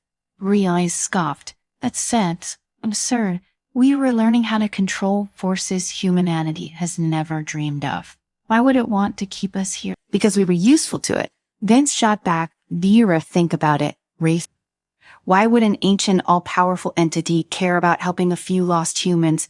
It's not using us for something. I can feel it." Hayes listened to them, her own doubts gnawing at the edges of her mind. She couldn't deny that the more they learned, the deeper they were pulled into the alien Zenith world. The energy was intoxicating, almost addictive in its allure. But there was a danger in that. She could feel it, even if Reyes couldn't. "We need to be careful. We don't know the full extent of what's happening here. We can let ourselves be blinded by the possibility." Reyes opened his mouth to argue, but before he could speak, the ship's lights flickered. A low hum filled the air, and the entity Seth's voice returned, stronger than before. "You are close, but there is one final trial. One of you must become the conduit. Only through complete understanding can the energy be shaped into the gateway you see." Hayes' blood ran cold. "A conduit, that didn't sound good." "Harry, what do you mean, conduit?" "The energy must flow through one of you only, then can the gateway to your world be open." Riaz stood abruptly, his eyes alight with excitement. "There, I'll do it." "No," Hayes said sharply, rising to her feet. "We don't know what this will do. It could kill you." Riaz shook his head, his expression determined. "This is what I've been working for my entire life. I understand the energy better than anyone. I can do that." Vance stepped forward, her hand resting on her sidearm tower to guard saw trap. "We were trying to turn us into something we were not, rates. Don't you see that?" Hayes looked between them, her heart pounding. She had to make a decision, and fast. If Rise was right, they could open a way home. But if Vance was right, they could all be walking into their doom. "We don't have time for this," Hayes muttered under her breath. She turned to Rise, her face set with grim resolve. Sure. "We'll back you up, but the moment something goes wrong, we pull you out, understand?" Reyes nodded, a smile breaking across his face. "I want to let you down, Captain." The alien entity pulsed, the energy around them growing stronger, brighter. Hayes felt it pressing against her mind, urging her forward, and, for a brief moment, she wondered if they were making the biggest mistake of their life. "The conduit will begin." The energy surged, and Rise stepped forward, ready to face the unknown. Welcome to the story. Don't forget to like, subscribe, and support me. The air was thick and metallic as Commander Elena Cruz stepped onto the surface of Cronus, her boots sinking into the powdery orange soil. The planet's surface shimmered with a faint, iridescent light, a sign of the temporal anomalies that had drawn the colonial team here in the first place. Around her, the colony's main structures jutted out from the landscape like metallic teeth, a blend of human engineering and hurried necessity. They had arrived only 6 months ago, but already the settlement was showing signs of wear, if the strange pull of Cronus hadn't warped that perception too. Alina glanced at the sky. 2 suns hung lazily in the distance, their rays crisscrossing in a spectrum of alien colors, but it was hard to gauge how long they'd been there. Time seemed to slither away here, moments blending into days and days into questions that none of her team could yet answer. She made her way to the command center, the looming tower at the heart of their base, where Dr. Marcus Yates would be. Yates had been obsessed with Coronis since their first briefing. It was his theories that had convinced the United Earth Council to approve the expedition. Now, standing on this strange world, Alina wondered if they had ventured too far, sought too much. If the peculiarities they were investigating would end up being the undoing of them all. Inside the command center, the lights flickered, yet another symptom of Kurth's peculiarity. Alina found Dr. Yates hunched over his desk, surrounded by a maze of holographic projections and data pads. His eyes were wide, feverish with excitement, or perhaps fear. Alina Yates said without looking up, "I think I've finally cracked it. Time distortion, it's not random, it's structured, but something's shifting it." Alina approached cautiously. "What do you mean?" Yates straightened, his finger tracing a glowing line on one of the holograms. "At first, we thought the time anomalies were just a planetary quirk, some kind of natural temporal flux. But I've been analyzing the data. There's a pattern here. It's not just the flow of time that's warped, it's expanding." The weight of his words settled over her like a physical force, prayerfully expanding. Yates nodded, his excitement momentarily giving way to the gravity of the situation. "Yes, and if it continues, the entire planet could become a temporal trap. We could be locked in a loop where minutes stretch into centuries or compress into mere seconds. The distortion is growing outward from a central point, and we need to find it before it consumes us." Alina exhaled slowly. "So you're telling me if we don't fix this, we could get stuck here forever?" "Not forever, exactly," Yates said, shaking his head. "You're right, but close enough." A long silence passed between them. The implications were terrifying. They had come here for exploration, for discovery, but now it seemed they were in a race against a force far beyond their control. And yet, a part of Alina wasn't entirely surprised. Cronus had always felt wrong to her, a place where the laws of reality were warped and frayed. The moment they had landed, she felt the dissonance, like stepping into a dream too vivid to shake. "What's the plan, Yates?" she finally asked, her voice steady, despite the chaos brewing inside her. "I've pinpointed the likely source of the rift, an area in the far southern hemisphere near a series of deep canyons. The temporal anomalies are strongest there. We'll need to go there and investigate in person. I'll need to get closer to the rift to stabilize it. The only way to stop this is to find its core." Alina molded over. It was dangerous, possibly suicidal, but they had no choice. Staying here, waiting for the rift to expand, wasn't an option. "I get a team ready. We leave tomorrow at dawn." Yates gave a quick nod, already retreating into his own thoughts, his mind calculating 1,000 variables. Alina turned on her heel, walking out of the command center and into the open air again. She glanced up at the dual suns, their rays suddenly too sharp, too artificial. Time was slipping away. By the next morning, they were ready.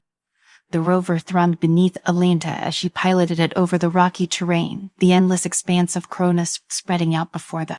Dr. Yates sat beside her, furiously analyzing data on his pad, his fingers tapping at an increasingly frantic pace. Behind them, in the second rover, Captain Lin Quan and Lieutenant Sarah Mendez followed, their figures barely visible through the dust the vehicles kicked up. Kwan's cool confidence was a comfort, but even his relaxed demeanor had been strained by recent events. They had been driving for hours, though. On Coronis, hours didn't mean much anymore. Every mile they covered felt like a leap through time itself, an unpredictable ride that left them all feeling slightly disoriented. As they neared the canyon, the temporal anomalies began to intensify. It started small flickers in the distance, moments where the sky seemed to ripple like water. But as they ventured closer to the rift, Sar's heart, the anomalies became impossible to ignore. Entire sections of landscape shifted, blinking in and out of existence. Alina saw the same tree appear 3 times, each time slightly more decayed than before. "Are you seeing this?" she asked Yates, though she already knew the answer. Yes, Yakul, he whispered, eyes wide. "See, that's worse than I thought." Ahead, the canyon stretched out before them like a jagged scar on the planet's surface. The edges seemed to vibrate as if caught in a temporal tug of war. Alina brought the rover to a halt at the canyon's edge, and the others followed suit. The air was thick with an almost tangible energy, like static before a storm. "This is it." Stepping out of the rover, "The epicenter is down there." Alina followed him out, her eyes scanning the canyon below. The rift shimmered in the distance, a pulse of light barely visible to the naked eye. Yet she could feel it, The sheer weight of time seemed to press down on her, a disorienting force that made her head swim. "We'll have to go in on foot from here," Yates said, his voice distant, distracted. He was already lost in the calculations, the possibilities. Alina glanced at Kawan and Mendez, who were unloading the equipment from the second rover. "Everyone ready?" she asked, her voice louder than she intended. Kawan gave her a tight nod, his expression serious. Mendez adjusted the strap on her pack and replied, "P ready as we'll ever be." They began their descent into the canyon, the ground shifting beneath their feet as the temporal anomalies intensified. Time itself seemed to bend and warp. Alina Ester's computer was useless. The numbers on its screen scrambled beyond recognition. At one point, Kawan stumbled, and Alina swore she saw him freeze mid-fall, suspended for a fraction of a second before he hit the ground. As they reached the canyon floor, the rift came into full view. It was massive, a swirling vortex of energy that tore through the air like a wound in space itself. Alina felt the pull immediately, a sensation that dragged at her very being. Every instinct screamed at her to run, to flee this place and never look back. But they had no choice. This was the source of Tercrona's madness, the heart of the anomaly that threatened to consume them all. Yates stepped forward, his eyes locked on the rift. "This is it, right?" he said, his voice trembling with awe. "This is where we can stabilize the distortion." Alina didn't know how he planned to do it. She was a TA scientist, and the mechanics of time were beyond her. But she trusted Yates, trusted that if anyone could make sense of this nightmare, it was him. "How long will it take?" she asked, keeping her voice steady. "Not long," Yates replied, his hands shaking as he unpacked a small device from his bag. "But we'll need to be careful. The energy here is unstable. One wrong move, and we could trigger a collapse." Alina nodded, signaling to Kawan and Mendez to stay alert. As Yates began his work, she felt the ground tremble beneath her feet, the vibrations growing stronger with each passing second. Time was running out, and they all knew it. The air around them crackled with energy as Dr. Yates knelt by the shimmering rift, his hands moving frantically over the device he had brought with him. The small machine, an intricate array of wires, nodes, and shimmering crystals, glowed faintly, barely visible against the pulsating light of the rift. Alina watched as Yates muttered to himself, his brow furrowed in concentration. The ground beneath their feet vibrated softly, a constant reminder of the unstable forces they were dealing with. Yates didn't seem to notice the tremors. His mind was completely absorbed in the calculations flashing across his data pad, his fingers trembling as he typed in command.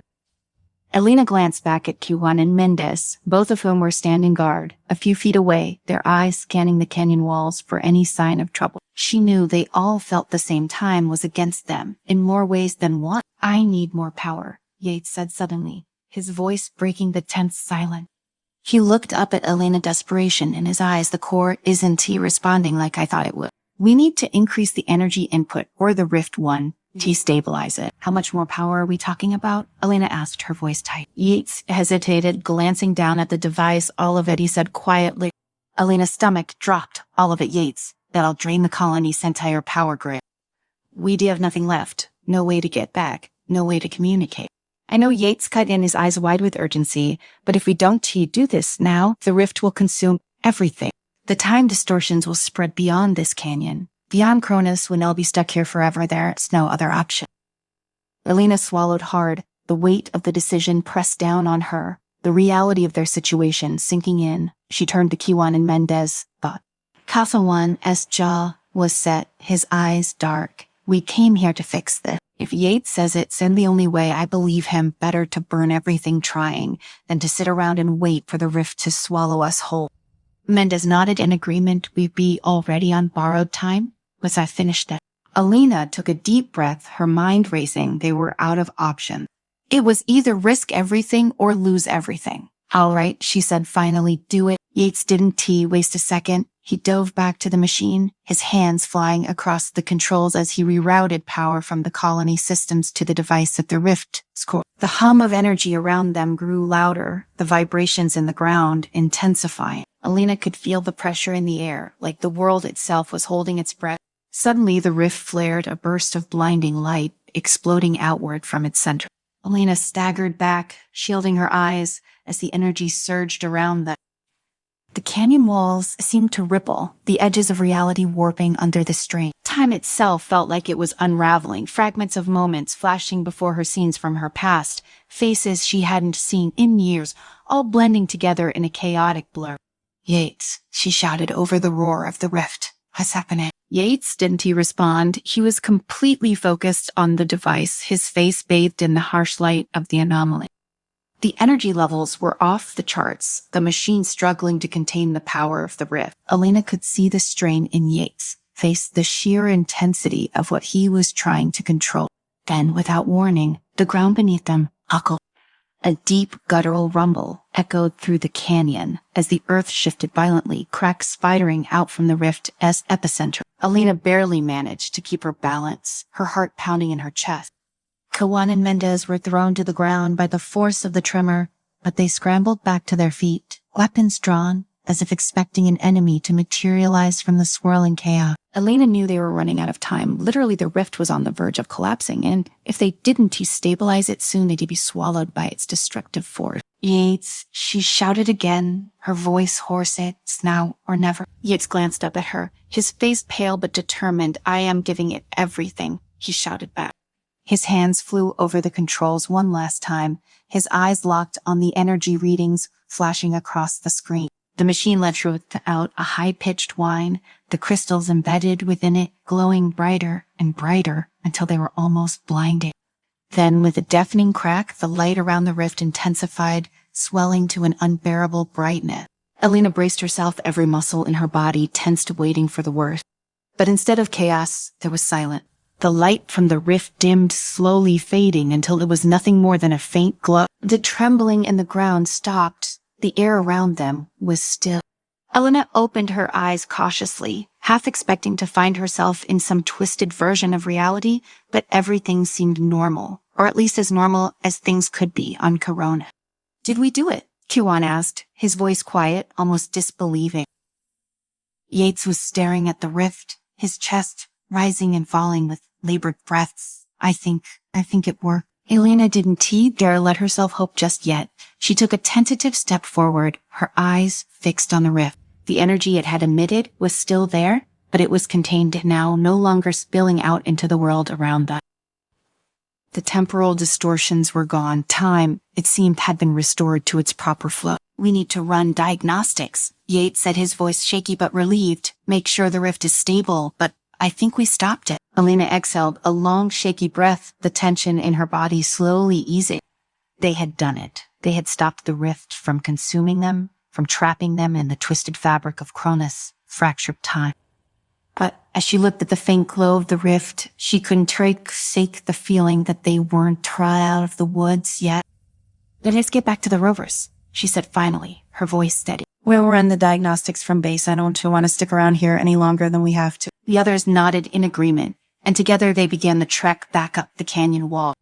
The climb was steep, and the air still crackled with residual energy, but the tension had lifted, replaced by a cautious sense of victory. As they reached the top of the canyon, Elena glanced back one last time at the rift. It was still there, a faint pulsing scar on the landscape, but it no longer felt like the monstrous threat it had once been. They had faced the worst of it, and they had survived.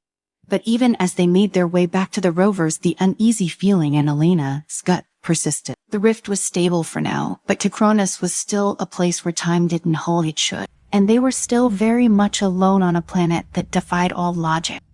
The journey back to the colony was quiet. No one spoke, each person lost in their own thought.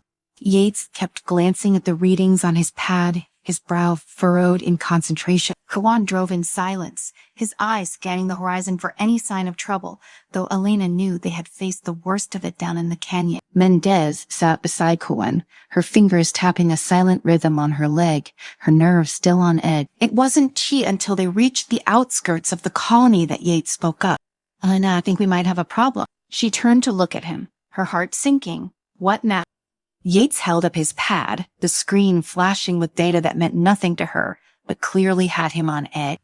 "The rift is stable, but the temporal field around it isn't. Time is still flowing differently on Coronis. The rift might not be expanding anymore, but we were still caught in its effect. If we don't leave soon, we could still get trapped here permanently." Alina clenched her fists, her mind racing. After everything they'd been through, after coming so close to fixing the problem, they were still on the edge of disaster. "Is there anything we can do?" she asked, her voice barely above a whisper. Yates shook his head slowly. "Not unless we can figure out how to reverse the planet, Samflow, entirely. And I don't even know where to begin with that." For a moment, no one spoke. The weight of Yates' words hung in the air, heavy and suffocating. They had stopped the rift, but they hadn't solved the deeper problem. Time on Tyrannus was still broken, and unless they found a way to fix it, they were all living on borrowed time. Alina took a deep breath, steeling herself for what was to come. They weren't done yet. The fight for survival wasn't over. Welcome to the story. Don't forget to like, subscribe, and support me. The dim glow of the distant stars twinkled through the observation windows of Hope's horizon, casting an ethereal light over the control deck. Captain Mira Cole stood at the helm, staring out into the vast emptiness of space. The fleet had been traveling for months, running on the last reserves of hope and supply. Eden Prime, a habitable planet on the edge of the galaxy, was their final chance. Behind her, the soft hum of machinery and the quiet voices of the bridge crew broke the silence. She could feel the weight of the entire fleet on her shoulders. Thousands of souls relied on her decisions on this planet to ensure their survival. "We're coming up on final approach," said Lieutenant Arden, his voice steady but with a hint of weariness.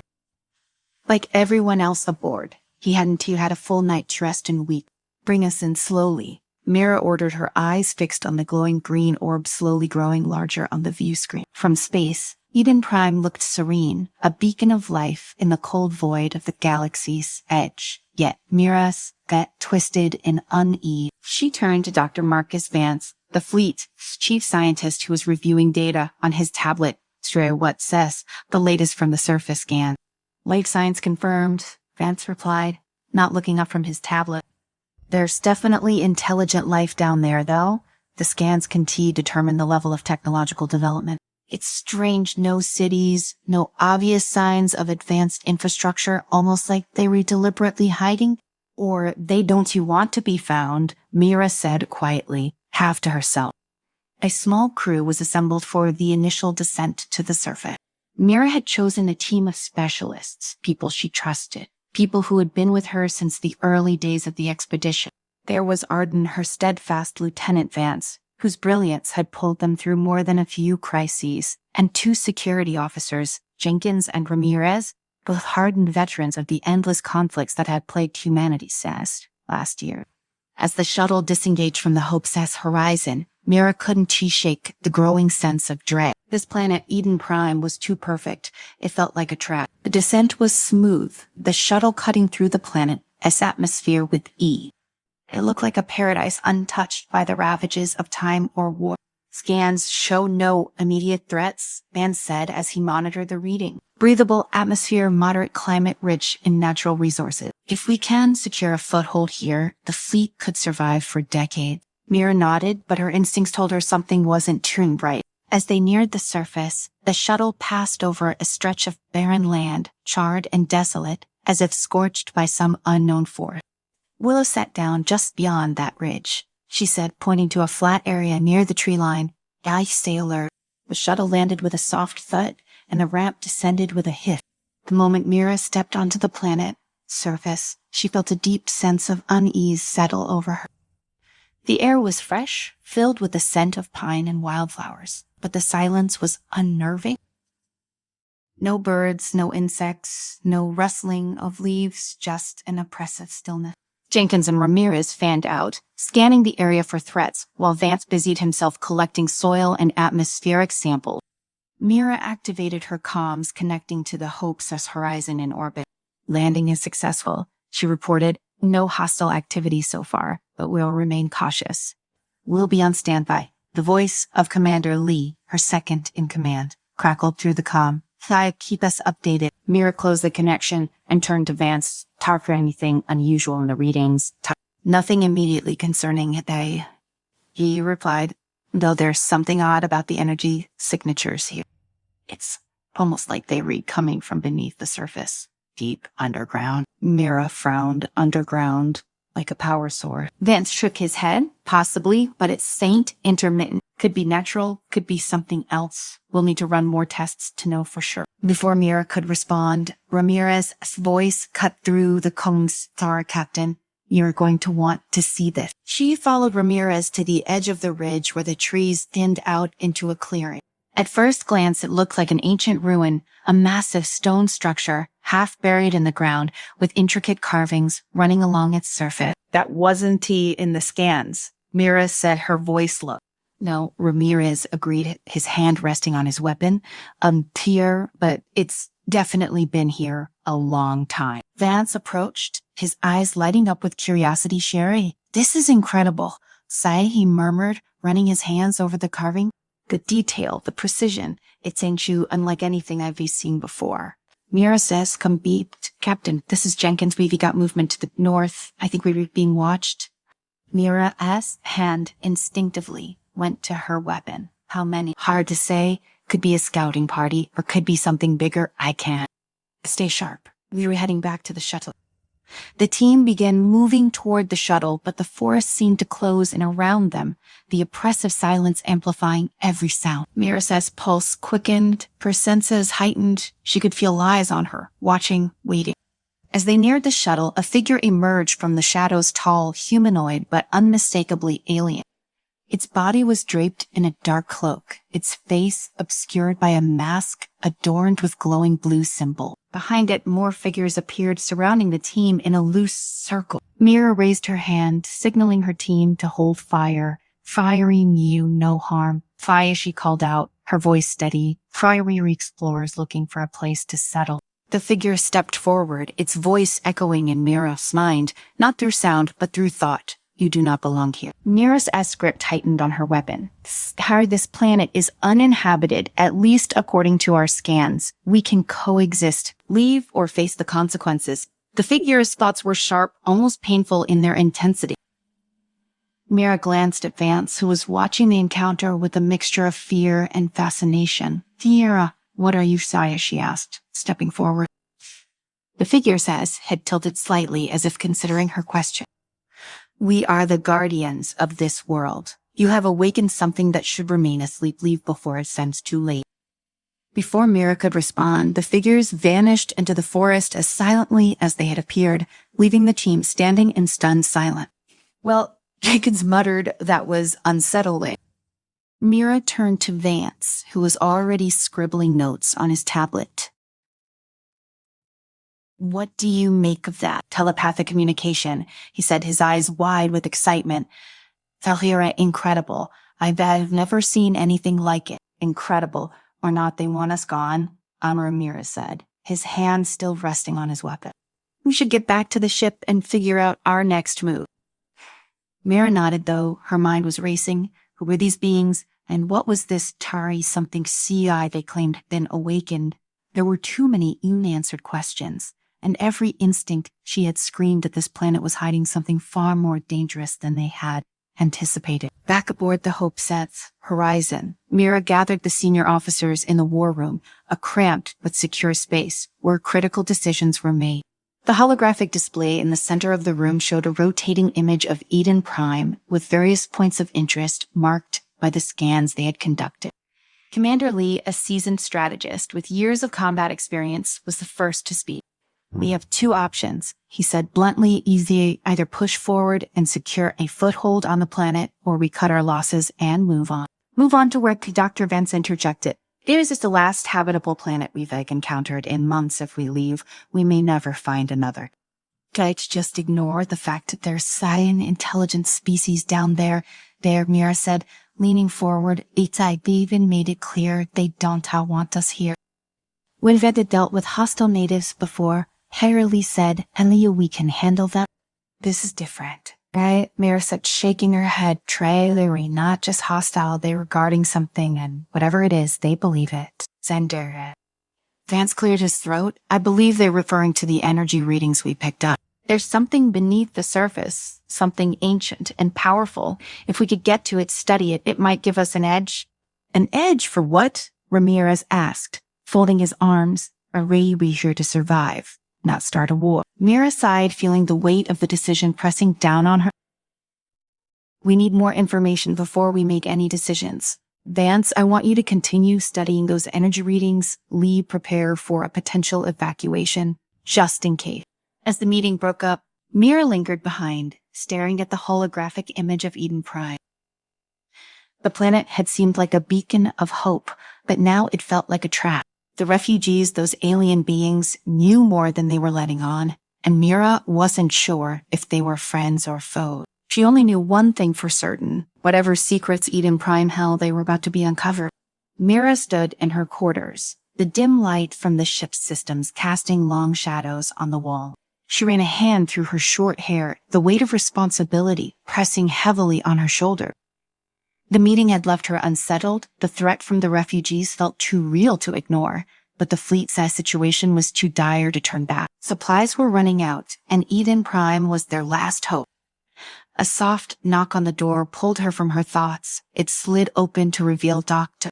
Vance, his face drawn with a mix of excitement and nervous energy. He stepped inside, holding a datapad. "Mira, you were going to want to see this," he said, thrusting the datapad into her hand. She glanced at the screen. It showed a series of complex energy signatures, patterns that pulsed with a strange rhythm. "What am I looking at?" she asked, her brow furrowing.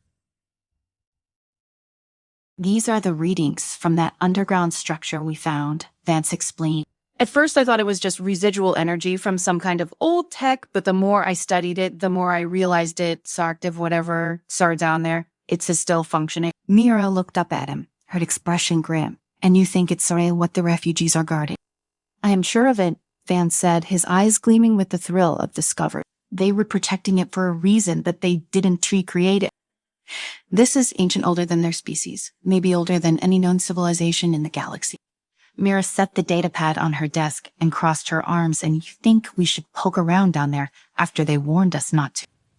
Vance's excitement dimmed slightly, but his determination remained. "We don't have a choice if we don't find out what's powering that structure. We were flying blind. That energy source could be the key to solving our resource problem. Or it could be a weapon. Either way, we need to understand it." Mira stared at him for a long moment, weighing the options. She knew he was right. The fleet couldn't survive much longer without a breakthrough, and if there was a chance that this ancient power could help them, she had to take it. "All right," she said, "finally put together a team. We are going back down." The next morning, the shuttle descended once again through the planet's atmosphere. This time, the mood was different, heavier, more charged. The refugees' warning still echoed in Mira's mind, but she couldn't let it stop her. As the shuttle touched down near the ruins, Mira, Vance, and their team stepped out into the stillness of the planet. The forest around them was quiet, the air thick with tension. Ramirez and Jenkins took point, their weapons ready, while Vance led the way toward the ancient stone structure. The entrance was narrow, barely wide enough for one person to squeeze through at a time. Inside, the passageway sloped downward, the walls carved with intricate patterns that glowed faintly in the darkness. Mira ran her fingers along the carvings as they moved deeper underground. "What do you think these are? Some kind of language, maybe? Or symbols representing power? Whatever it is, it's not like anything I've seen before." They continued down the passage until it opened into a vast chamber, the ceiling soaring high above them. In the center of the room, a massive stone pedestal stood, and atop it, a glowing orb pulsated with the same strange energy Vance had detected from orbit. "This is it?" Vance breathed, stepping forward. "This is the source." Mira glanced around the room, her instincts on high alert. "Be careful," she warned. "We don't know what we were dealing with." Vance approached the orb slowly, his eyes wide with wonder. He reached out, his fingers brushing the surface of the glowing sphere. As soon as he made contact, the room seemed to hum with energy, the patterns on the walls glowing brighter. Suddenly, a deafening roar echoed through the chamber. The ground trembled beneath their feet, and Mira spun around, her weapon drawn.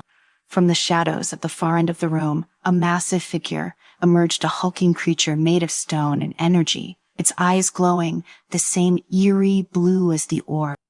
"Move," Mira shouted, shoving Vance out of the way as the creature charged toward them. Ramirez and Jenkins opened fire, but the bullets bounced harmlessly off the creature, stone skin. It swung one massive arm, sending Jenkins crashing into the wall with a sickening thud. Mira fired her weapon, aiming for the glowing points on the creature's sea body, but it barely slowed. The creature roared again, its voice shaking the very air, and raised its arm to strike. Before it could land the blow, a burst of energy shot from the orb, hitting the creature square in the chest. The creature froze, its body stiffening as the energy pulsed through it. Slowly, it began to disintegrate, crumbling into dust before their eyes. For a moment, the chamber was silent, the only sound the faint hum of the orb. Mira lowered her weapon, her heart pounding in her chest. What the hell was that? Ramirez panted, wiping blood from a cut on his forehead. Vance stared at the orb, his face pale. The Guardian, he whispered. That's what the refugees were talking about. It's not a person, it's this entire structure is a defense system. Mira stepped forward, her eyes narrowing, and you woke it up. Vance looked at her, guilt flashing in his eyes. I didn't know. I thought it was just a power source, something we could use. Mira clenched her jaw. Well, now we know, and if that thing was just the beginning, we need to get out of here. As they turned to leave, the passage behind them suddenly sealed, a wall of stone slamming down to block their exit. The hum of the orb grew louder, the patterns on the walls shifting and pulsing with energy. We were trapped, Ramirez said, his voice tight with fear. No, Mira said, her mind racing. There has to be another way out.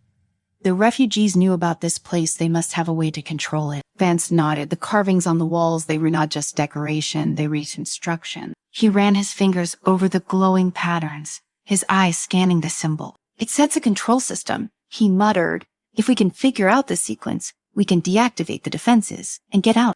Mira watched as Vance worked, her nerves on edge. The hum of the orb was growing louder, more insistent, and she could feel the energy in the room building, like a storm about to break. Suddenly, the walls around them began to shift, the stone creaking and groaning as panels slid open to reveal more glowing symbols. The air crackled with power, and Mira knew they were running out of time. Hurry up, Vance, she said, her voice tight with urgency. I am trying, Vance replied, his fingers flying over the symbols. This isn't exactly a user-friendly interface. The hum reached a deafening pitch, and Mira could feel the energy coursing through the chamber, building to a crescendo. She had seen enough ancient relics and mysterious technology in her time to know what was coming next. Just as the walls began to glow with blinding light, Vance's hands flew across the last sequence of symbols. The energy in the room surged, then abruptly died. The glowing orb dimmed, the walls stilled, and the oppressive hum faded into silence. For a moment, no one moved. Then, with a loud clunk, the stone barrier blocking their exit slid away, revealing the passage back to the surface. Mira exhaled a breath she didn't realize she'd been holding. Let's get out of here. They made their way back through the winding passage and out into the open air. The moment Mira stepped outside, she felt a wave of relief, the tension lifting from her shoulders. But that relief was short-lived. Standing at the edge of the forest were the refugees, their leader, XR, looked at the front, his glowing eyes fixed on Mira. You've awoken the Guardian, XR Locke said, his voice echoing in her mind. You have endangered all life on this planet. Mira stepped forward, her jaw set. We didn't mean to. We thought it was just a power source. The Guardian is more than a weapon, XR Lake said. It is the keeper of balance. If it is fully activated, it will cleanse this world and you with it. Mira's blood ran cold. What do you mean, cleanse? Oxali's eyes glowed brighter. The Guardian was designed to maintain equilibrium in the galaxy. When a species becomes too advanced, too destructive, it wipes them from existence. That is its purpose, and now it has begun. Mira glanced at Vance, who was standing pale and silent beside her. Is there a way to stop it? She asked. Axgar studied her for a long moment. There is, but it will require a great sacrifice. Mira's stomach twisted. She had a feeling she knew what that sacrifice would be. We're listening, she said, her voice steady despite the dread creeping up her spine. Welcome to the story. Don't forget to like, subscribe, and support me. The dusty sky over planet Epsilon 7 seemed endless, stretching into the void like a forgotten corner of the universe. Far from the bustling colonies of human civilization, this planet was little more than a blip on star maps, yet it had drawn an intrepid group of pioneers eager to stake their claim on the unexplored. The air was thin but breathable, the land barren except for one remarkable feature, the remnants of an ancient alien city, silent and untouched for millennia. Dr. Elena Cortez stood at the edge of the settlement. her eyes fixed on the distant skyline of towering spires that defied all known laws of architecture. Made from some alien material that shimmered under the faint light of Repsilian 7's sun, the city beckoned to her in ways no earthly metropolis could. She was a scientist, after all, and the mysteries of this alien world were hers to unravel. Next to her, Captain James Holloway adjusted his helmet, his gaze much less wistful. He wasn't here for exploration or discovery. His mission was simple: protect the colony. And that city in the distance, it was a threat. He could feel it in his gut. We should move closer. Gather more data, Elena suggested, her voice tinged with excitement. If we can learn about the alien civilization that built this place, we might unlock technology beyond our wildest imagination. Holloway gave a sharp nod. We can send drones ahead. No need to put ourselves at risk until we know what we're dealing with. Elena sighed. Drones won. Understand the complexity of what we be looking for. Some things require human intuition or human stupidity, Holloway muttered under his breath, but loud enough for Elena to catch it. Before she could retort, a young voice crackled through their comms. Dr. Cortez, Captain Holloway, you should see this. It was Lara Tumini, the colony's chief engineer. Her usual tone of calm professionalism was edged with unease. Elena and Holloway exchanged a glance before heading toward the command center where Lara was stationed. The moment they entered the room, they saw why Lara had called. The holographic map of the city flickered with strange anomalies, dark spots that seemed to absorb all light and data, creating voids in the reading. What the hell is that? Holloway asked, his military instincts kicking in. Lara shook her head. I don't know, it's like the city is draining our sensors. Every time we send a drone closer, it loses power. These spots, she gestured at the dark areas on the map, they are moving, slowly but definitely moving. Elena stepped closer to the map, her mind racing. It seemed almost like shadows. Holloway scoffed. Shadows don't move like that, Doc. No, she agreed. But what if they were not shadows as we know them? What if these things are alive? The room fell silent as the implications sank in. Living shadows, creatures that could consume light and energy, were not just a scientific anomaly, they were a potential threat. Elena's curiosity and excitement were tempered by a growing sense of dread. We need to gather more information, she said, trying to steady her voice. Holloway crossed his arms. And how do you propose we do that without getting anyone killed? Elena paused, but before she could answer, Drake Morale's voice came through the comm. The colony, Sen resident adventurer and risk-taker, Drake had made a name for himself by volunteering for the most dangerous task. His latest mission had been to scout the outskirts of the city. I think I found something you'll want to see, Drake said, his voice laced with exhaustion. I am not sure what it is, but it's dark, real dark, feels like it's sucking the light right out of the air. Elena's heart skipped a beat. Drake, where are you? Deep inside one of the city's chambers. I can send you coordinates, but I don't know how long I can stay here. It's like getting cold. Lara glanced at Elena with concern. The power in his suit is draining. If he doesn't get out soon. I am on my way, Holloway said, already moving toward the door. No, Elena cut in sharply. I am going with you. Holloway stopped in his tracks. This isn't a negotiation. I'll take my team. If these are alien life forms, you will need me to understand them, Elena said, her voice firm. Besides, Drake might need medical attention, and I am trained for that.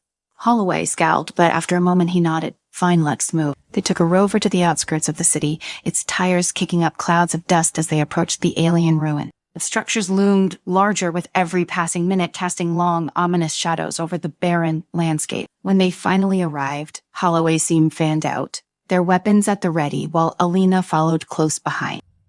Drake says last transmission had been faint, but it was enough to guide them to an entrance, a jagged opening in one of the massive towers. The inside was a maze of corridors, all bathed in an unsettling darkness that seemed to pulse with an almost tangible presence. Elena, stick close, Holloway ordered, his voice tight. We don't know what we're dealing with. I know, she replied, her eyes scanning the walls, which were covered in strange, indecipherable symbols. Every now and then, she thought she saw movement out of the corner of her eye, but when she turned to look, there was nothing there. Suddenly, they heard a faint groan echoing from a chamber up ahead. Drake, Elena called, rushing forward despite Holloway's protest. She found him slumped against a wall, Barely conscious, his suit's power levels were critically low, and the temperature around him was dropping fast, but that wasn't how the worst of it. In the center of the chamber, a mass of darkness writhed like a living void, consuming all the light around it. It moved with a slow, deliberate grace, as though it were aware of their presence, but uninterested, at least for the moment. Alina knelt beside Drake, checking his vitals. His skin was pale, and his breathing shallow. "We need to get him out of here," she said, her voice shaking. "He sat hypothermic." "Working on it," Holloway muttered, motioning for his team to cover them as they prepared to evacuate.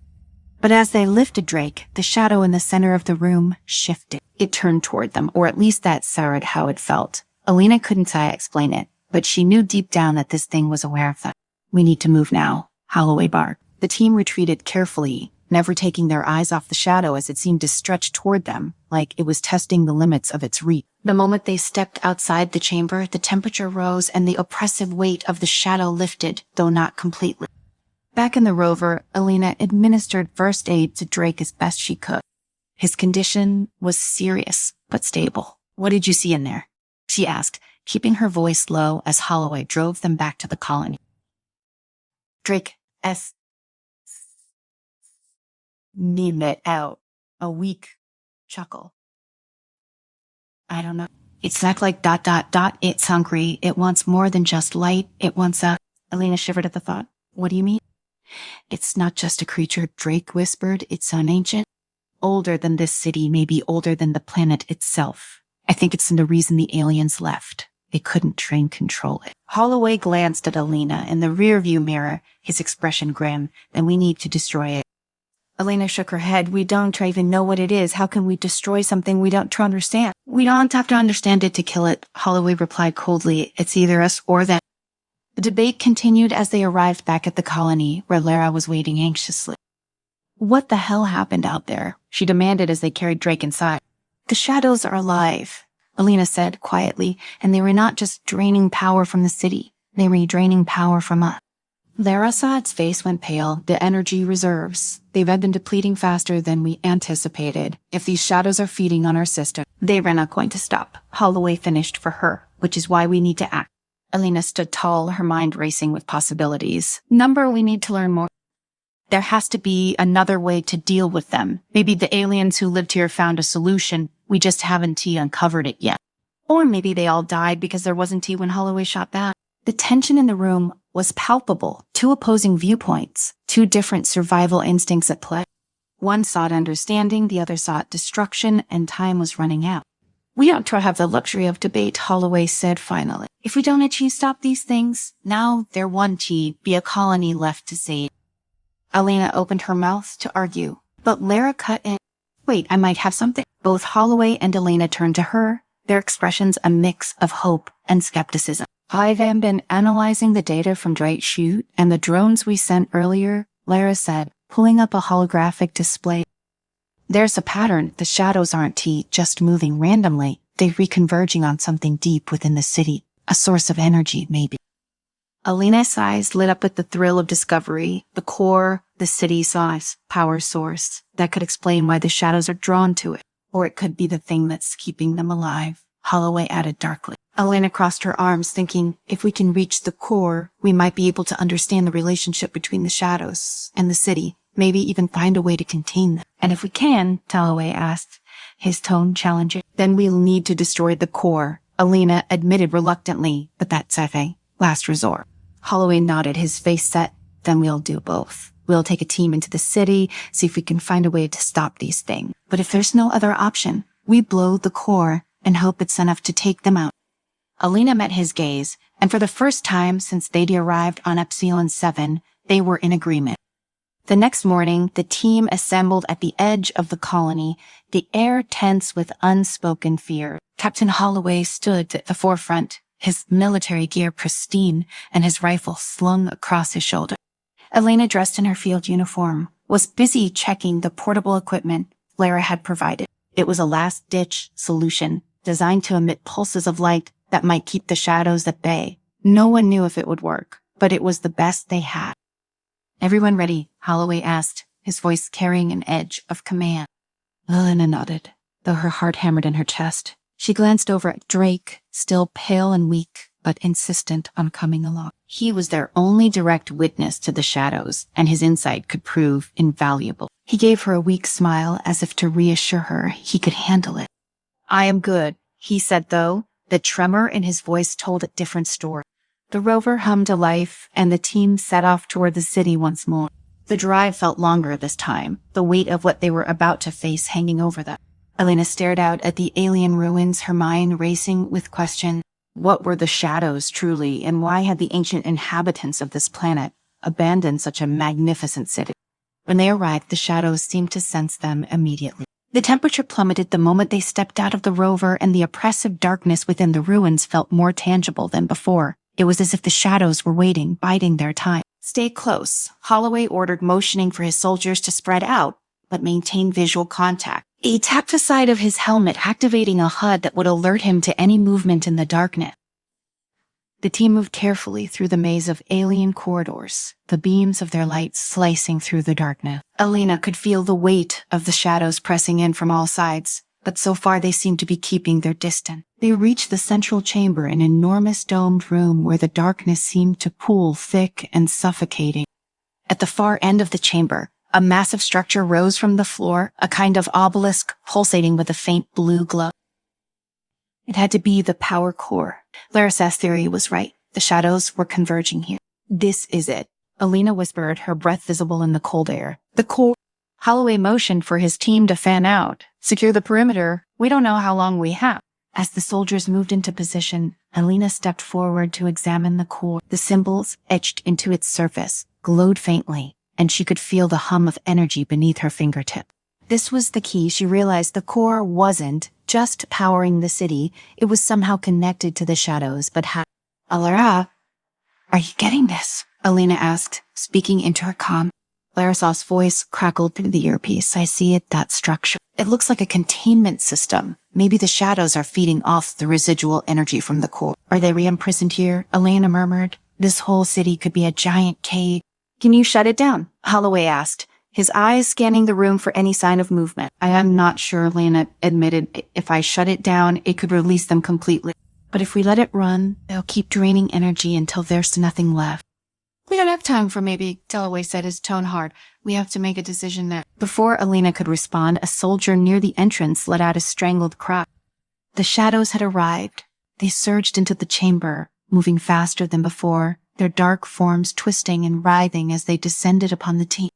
"Open fire," Holloway barked, and his men unleashed a volley of energy rounds into the shadow. But it was no use. The creatures absorbed the energy, growing stronger with each shot. "Fall back," Holloway shouted, but the shadows were already closing in, their forms stretching and elongating as they reached for the soldiers.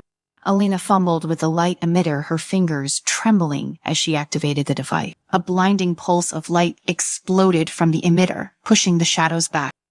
For a moment, it seemed to work. The creatures recoiled, retreating from the light-sent intensity. But it wasn't enough.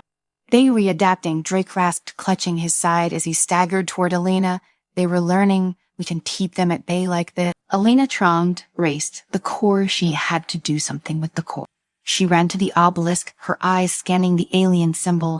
There had to be a way to alter the energy flow, to disrupt whatever connection the shadows had to the core. "Elena, we need to move," Holloway called, but she ignored him, her hands working frantically over the controls. If she could just adjust the energy output. A deafening roar filled the chamber as the shadows surged forward again, their forms more solid, more menacing. They were coming for her. Elena Drake's voice cut through the chaos, and she felt his hand on her arm, pulling her back just as the shadows reached the base of the obelisk. One of the soldiers screamed as the darkness enveloped him, his body dissolving into nothingness before their eyes. "We can T-fight them," Elena gasped, her mind spinning. "We have to break the connection." How? Drake asked, his eyes wide with fear. Elena hesitated for only a second before making her decision. "We destroy the core." Holloway's voice echoed in her comms. "Are you insane? You said yourself they could release them completely." "If we don't shoot, they'll consume everything," Elena replied, her voice steady. "Now it's then the only way." Holloway cursed but gave the order. "All units prepare to blow the core. This is our last shot." Elena stepped back as the soldiers placed charges around the obelisk, their movement swift and efficient despite the encroaching shadow. The creatures seemed to sense what was happening, their forms growing more erratic, more aggressive.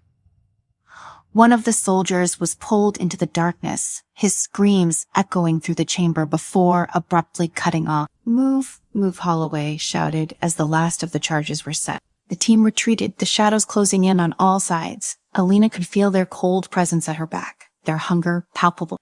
She ran, the weight of her decision pressing down on her with every step. If this didn't work, if the shadows were truly free. Detonating in 3, 2, 1. The explosion rocked the chamber, a brilliant flash of light and heat that sent Alina sprawling to the ground.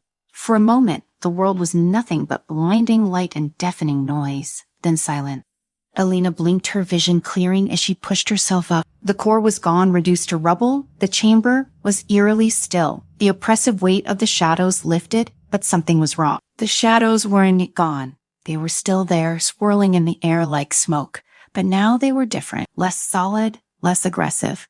It was as if the explosion had disrupted their form, weakened them somehow. "We did it," Holloway breathed, his voice filled with disbelief. "We actually did it."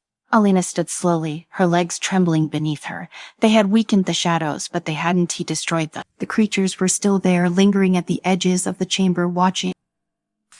"What now?" Drake asked, his voice hoarse. Alina stared at the remnants of the core, her mind racing. The shadows were weaker, yes, but they weren't defeated. Not yet. The connection had been broken, but they were still here, still feeding. "There's something more," Alina whispered, "something we were missing." She turned to Holloway, her eyes wide with realization. "The city. It's not just a power source, it's in a prison. The shadows were never meant to be destroyed. They were meant to be contained." Holloway frowned. "What are you saying?" "I am saying we have to restore the balance. The explosion weakened them, but it didn't eliminate the containment system. We have to find a way to rebuild it, or they keep coming." "And if we don't?" Drake asked, his voice barely above a whisper. Alina's theories drifted to the swirling shadows, now less menacing but still present. "Then, this one, be the last time they come for us." Holloway's jaw clenched, but he gave a nod. "All right, we'll do whatever it takes." And with that, they began the long, arduous task of finding a way to restore the balance between the shadows and the city. The journey ahead was uncertain, but one thing was clear. The shadows were not going to be easily defeated. Welcome to the story. Don't forget to like, subscribe, and support me.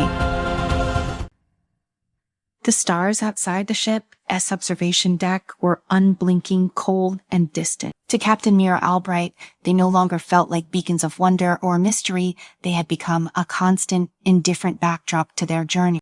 500 years in deep space, traveling farther from Earth than anyone had ever imagined. She placed a hand on the glass, feeling the hum of the ship beneath her fingers, as if it were alive, pulsating with the energy of generations before her.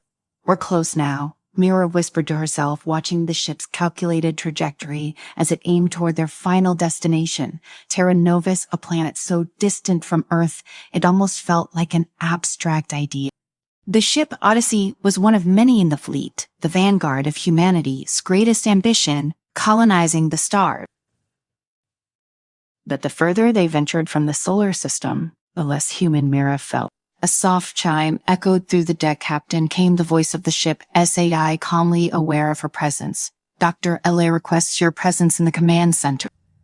Mira turned from the stars, her face drawn in quiet contemplation. Elara had been insisting on this meeting for days now, hinting at findings from her biological analysis.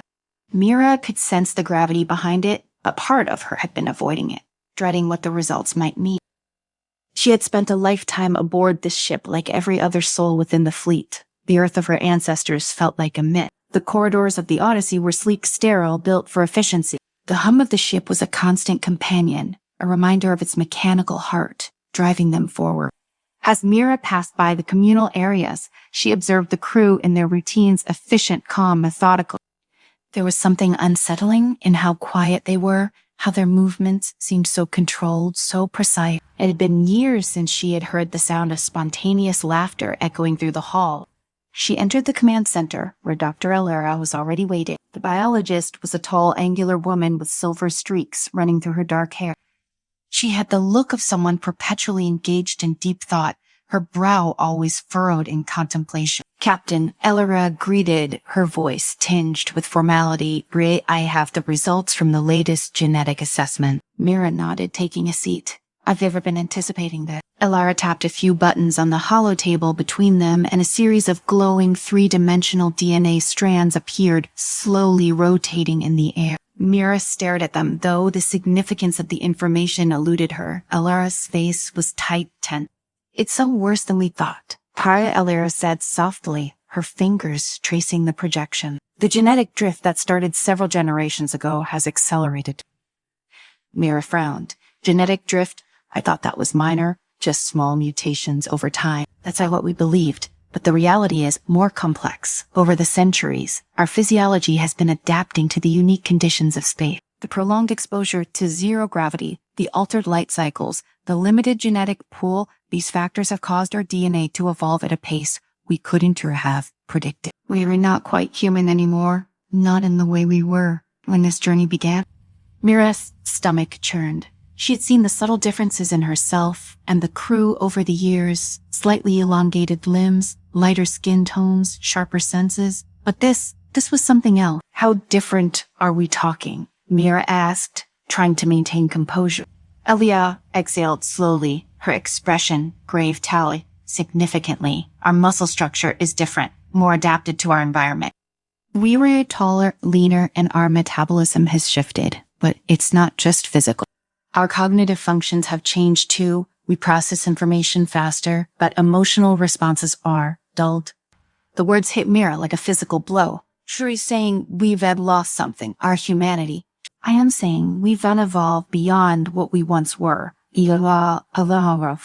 Cautiously, Tashrei, whether that as a loss or a gain is up for debate. Mira stared at the holograms, feeling the weight of those centuries pressing down on her. She'd been born in space, as had her parents and their parents before that. None of them had ever known Earth, but they had always believed themselves to be its descendants, carrying the legacy of humankind to new worlds. Now the notion felt more fragile than ever. Does the crew know? Mira asked quietly. Elara hesitated. Not yet, but we'll have to tell them soon. I am afraid we're nearing a point where the changes will be irreversible. If we land on Terra Novus, the environment there may accelerate this evolution even further. Mira stood, pacing the room. What are you suggesting that we shouldn't land? I am not sure what the right answer is.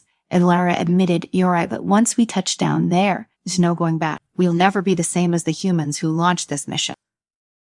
The captain stopped at the viewport, looking out into the endless stretch of stars.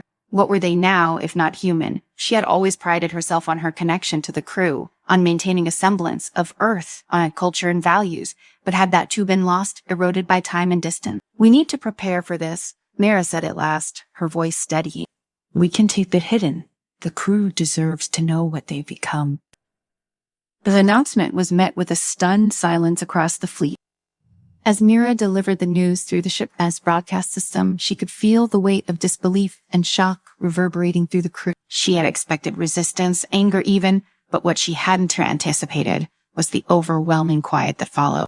Days passed, and the ship's unusual rhythms felt off kilter, as if the crew was moving through a dream. Mira could sense their unease, their discomfort with the knowledge that they were no longer fully human.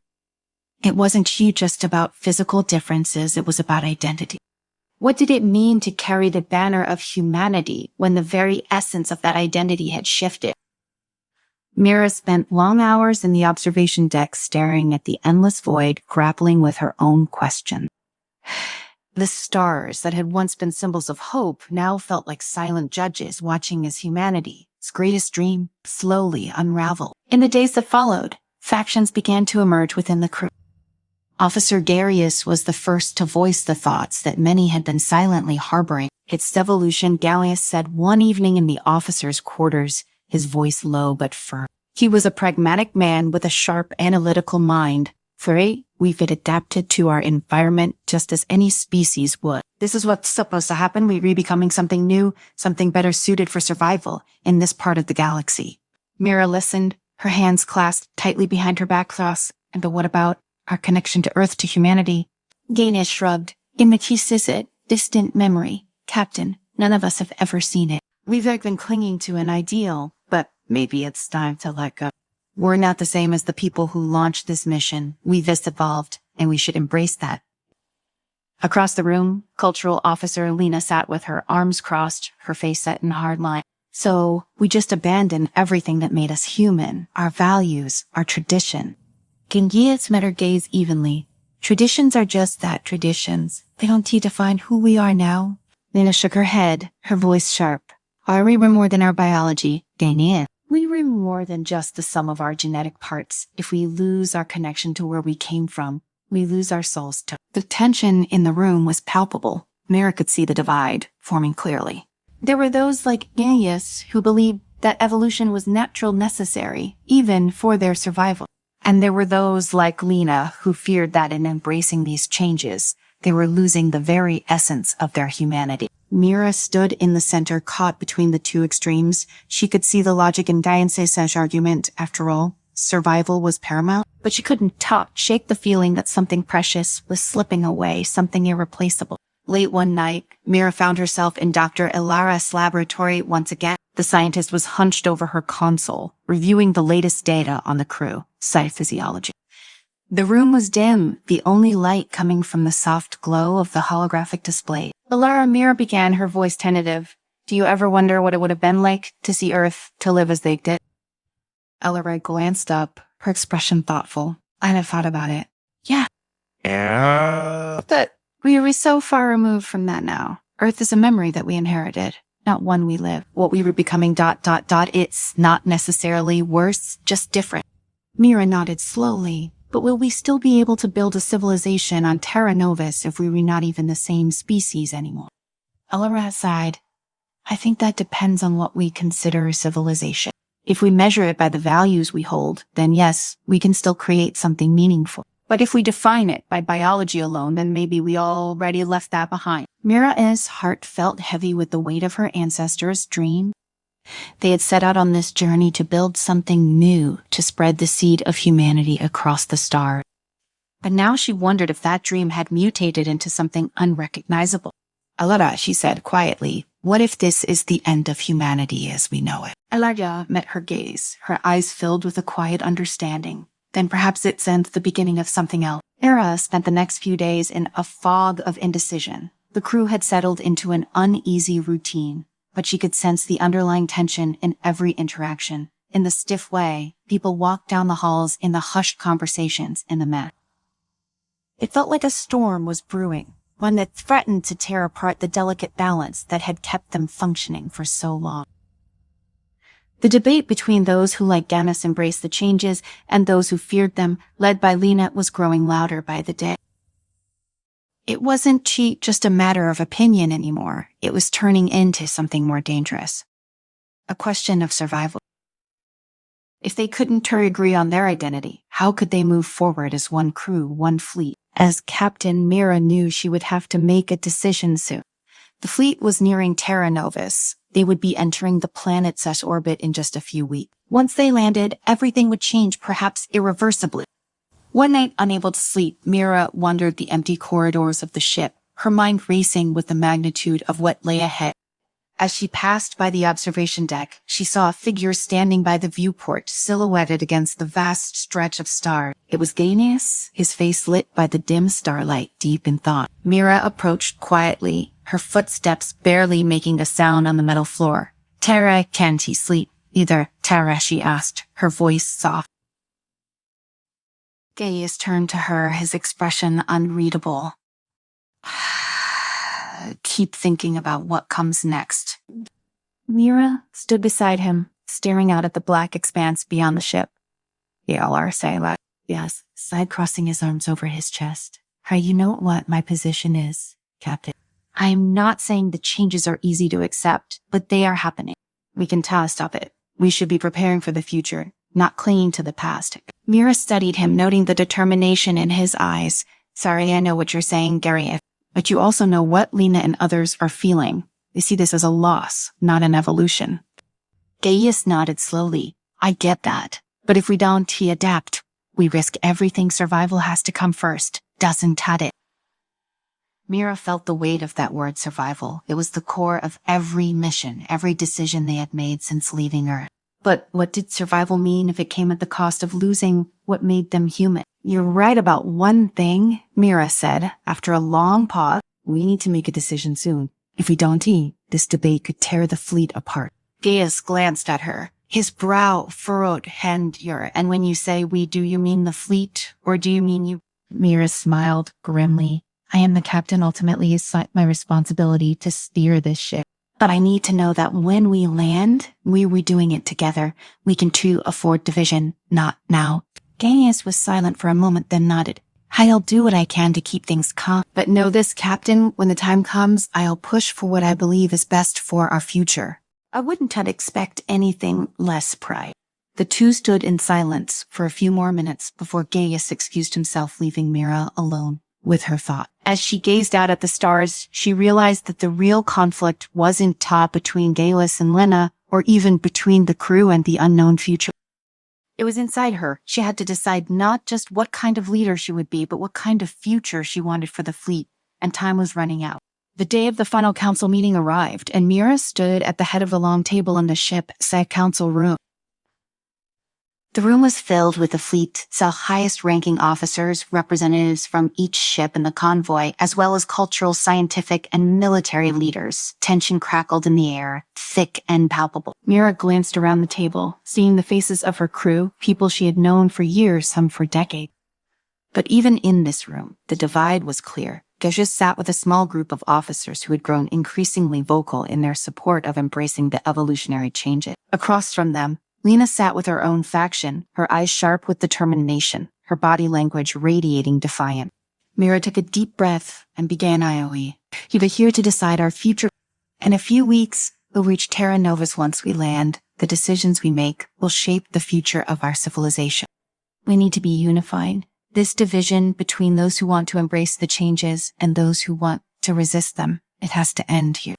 Gaius was the first to speak. Captain, with all due respect, resisting is futile.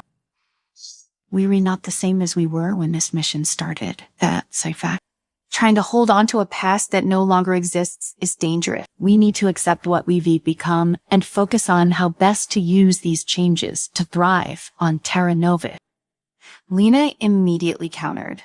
What we've become, you say that like it's all a good thing, Gaius, but look at what we were losing. Our empathy, our emotional depth, these are the things that make us human. If we abandon them, what are we really fighting for? Are we still even human? The room erupted into argument, voices clashing as the factions squared off against each other. Mira watched as the debate grew more heated, feeling the weight of her responsibility pressed down on her. She had hoped for unity, for a shared vision of the future, but it was clear that no consensus would be reached. Finally, she raised her hand, calling for silence. Enough, this isn't getting us anywhere. The room fell quiet, all eyes turning to her. Mira's voice was steady but filled with authority. I understand both sides. I understand the fear of losing what makes us human, and I understand the desire to adapt and survive. But we can't afford to be divided when we land. We need to move forward as one. She glanced at Gaius, then at Lena. There's no going back to what we were. That much is clear, but that doesn't mean we have to lose ourselves completely. We need to find a balance, honoring the humanity we came from while adapting to the realities of who we are now. Lena spoke, her voice softer now. But how do we hold on to what makes us human when the changes are happening so fast? Mira thought for a moment, then said, by making choices that reflect the best of who we are. Empathy, compassion, cooperation, these things don't depend on biology. They were choices we make, values we'd uphold. If we hold on to those, we can still be human in spirit, even if our bodies evolve. Gaius leaned forward, his expression thoughtful. And what about the physical changes, the increased cognitive abilities, the enhanced senses? Are we just supposed to ignore them? No, Mira said firmly. We use them. We use every advantage we have to build a new future on Terra Nova. But we don't lose sight of the values that brought us here in the first place. For a moment, the room was silent as her words hung in the air. Then slowly, heads began to nod. Even Lena, though still conflicted, seemed to be considering the possibility of compromise. Mira felt a flicker of hope, maybe. Just maybe they could move forward together. The landing was smoother than Mira had anticipated. The descent to Terra Novus was marked by a quiet, tense excitement. After so many years in space, the idea of stepping foot on solid ground again felt almost unreal. The ship's sense landing gear touched down with a soft thud, and for the first time in her life, Mira felt the gentle pull of a planet's gravity. She stood at the ship's airlock, her heart racing as the doors slowly opened, revealing the surface of Terra Nova. The landscape outside was breathtaking, a vast open plain of alien vegetation, stretching out as far as the eye could see. The sky was a soft purple hue, with twin suns casting long shadows across the ground. The air smelled fresh, alive, filled with the promise of a new beginning. Mira stepped forward, her boots sinking slightly into the soft earth. Behind her, the crew followed, each person taking tentative steps onto the new world. For a long moment, there was silence as they all stood in awe of their new home. Gaius was the first to break the silence. Mira nodded, her eyes scanning the horizon. Yes, we made it. But even as she spoke, she felt a strange sensation wash over her, a sense of connection to the planet, to the air, to the ground beneath her feet. It was as if Terra Novus was welcoming them, embracing them, in a way she couldn't quite explain. Alara, who had been standing quietly to the side, stepped forward, her expression thoughtful. The planet's environment, that's affecting us already. I can feel it. Mira turned to her. What do you mean? Alara hesitated, then said, I think the evolutionary changes are accelerating. This planet is incompatible with the direction our biology has been heading. Mira's heart skipped a beat, so we were going to change even more. Yes, Alara replied, but maybe that's not a bad thing. Maybe it's exactly what we need to thrive here. Mira looked out at the vast alien landscape, her mind racing with the implication. They had come so far, changed so much, but maybe this was what they had been evolving toward all along. A new world, a new future. Then let's embrace it. She said softly, her voice filled with determination. Jire, let's build something new here, something better. And as the sun set on Terra Novus, Mira knew that this was only the beginning of their journey.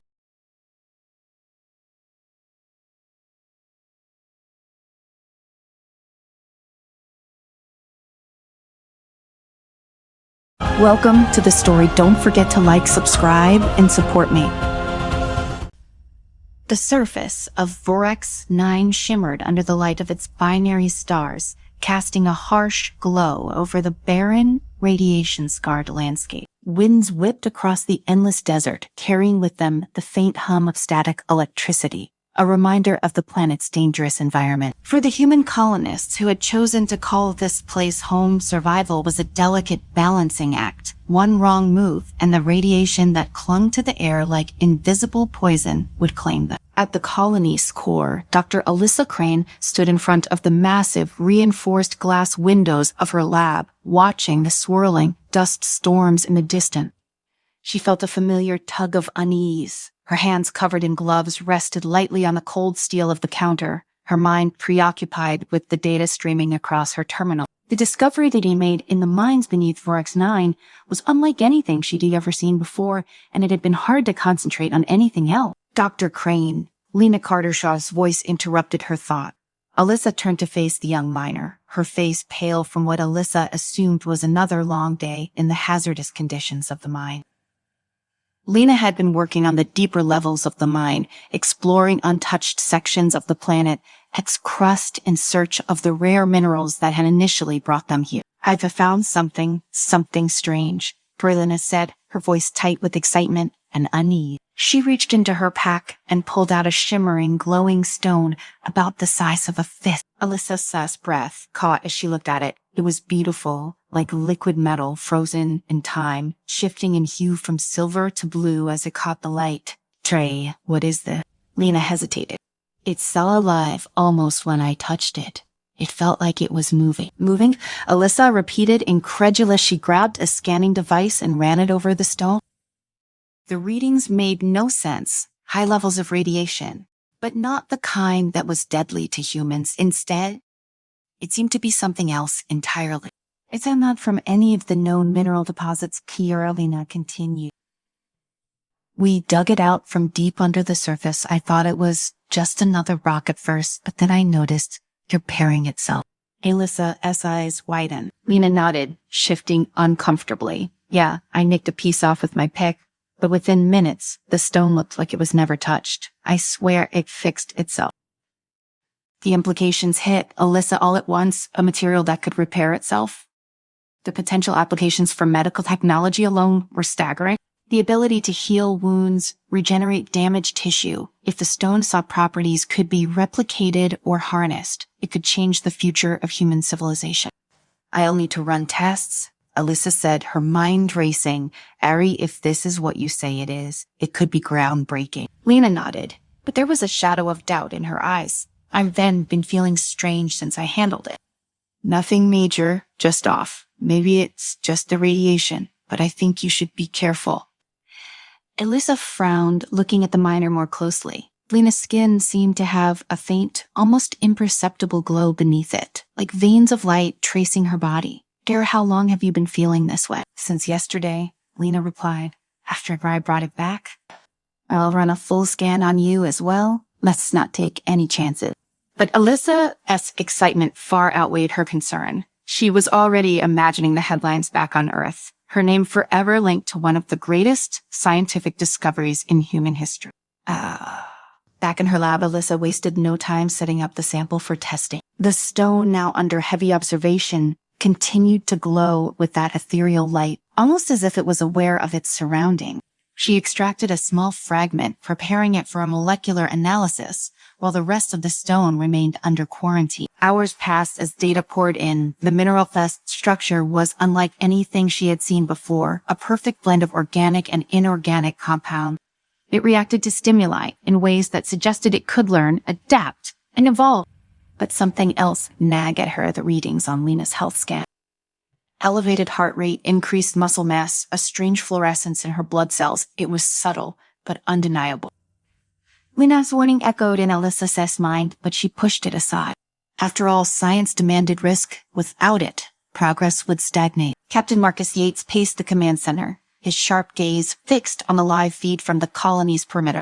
The dust storms were getting worse, and the radiation levels continued to fluctuate unpredictably.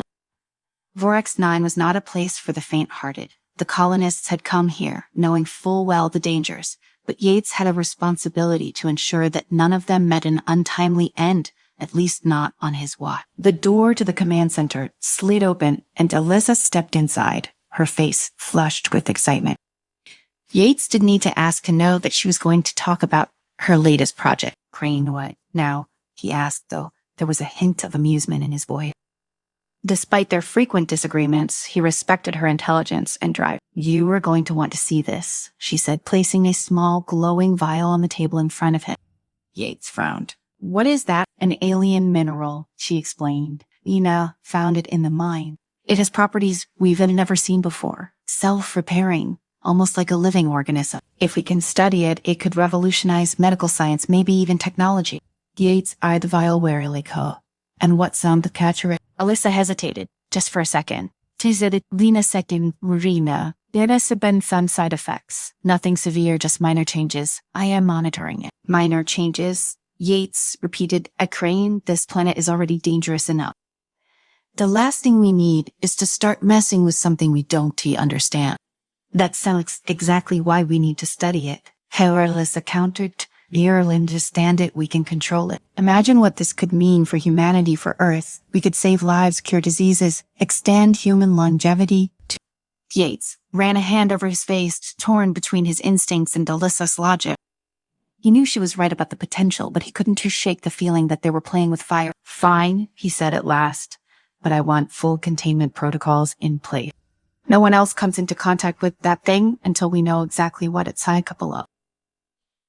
Alyssa nodded, satisfied. As the days passed, the situation at the colony began to shift in ways no one could have predicted. Word of the discovery spread quickly, and soon every department was clamoring for access to the alien mineral.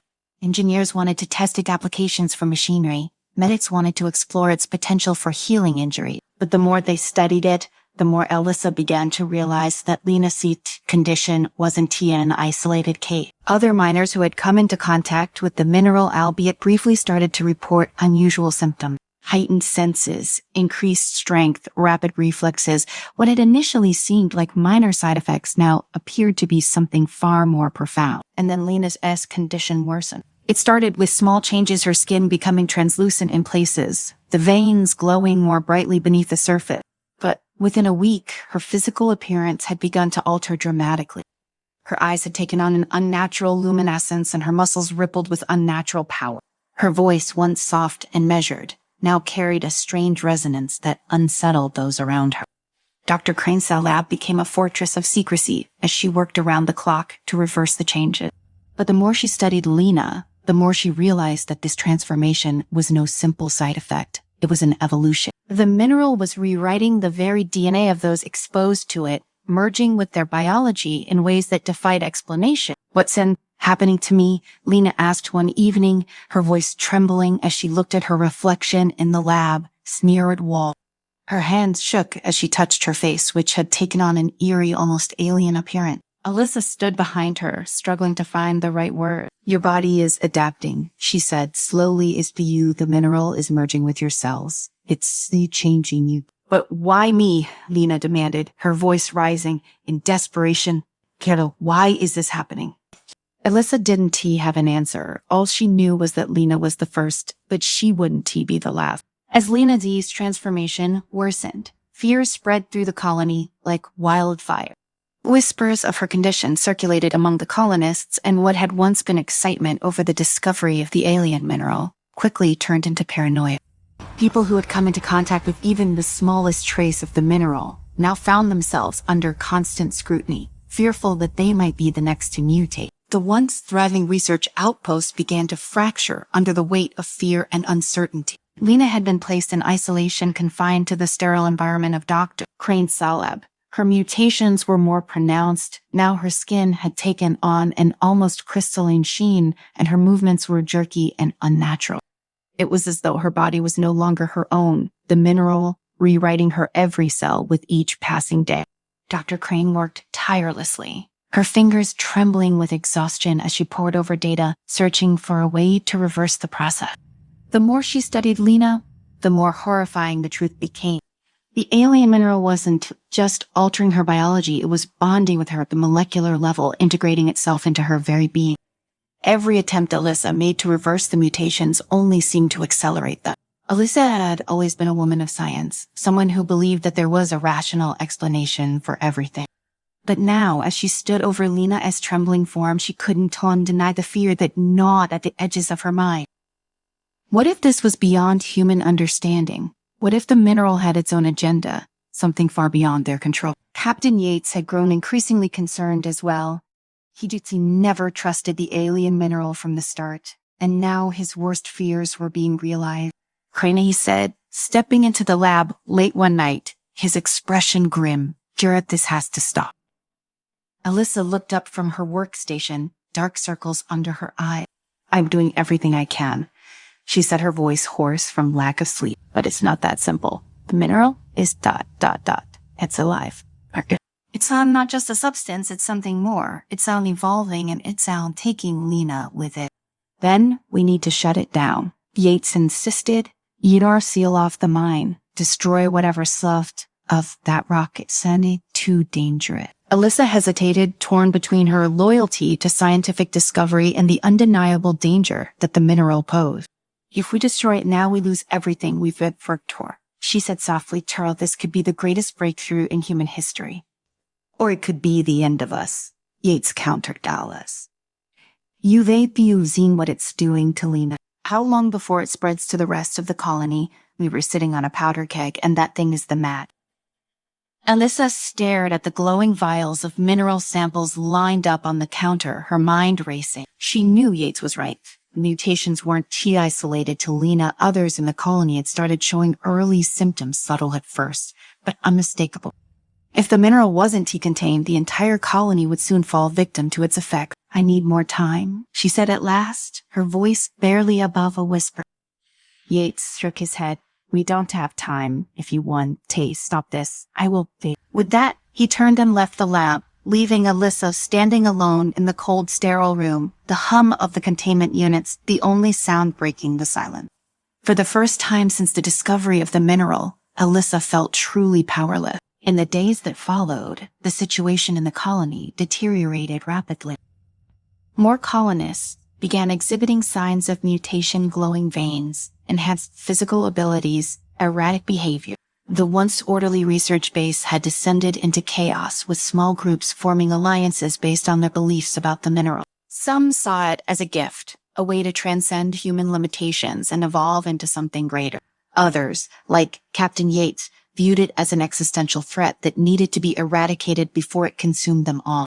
Tensions reached a boiling point when Lena, now almost unrecognizable in her mutated form, escaped from isolation. Her strength had increased exponentially, and the containment unit that had once been her prison was no longer capable of holding her. She moved through the colony like a ghost, her glowing eyes watching from the shadows as fear and paranoia gripped the population. Some colonists sought her out, believing that she held the key to their own evolution.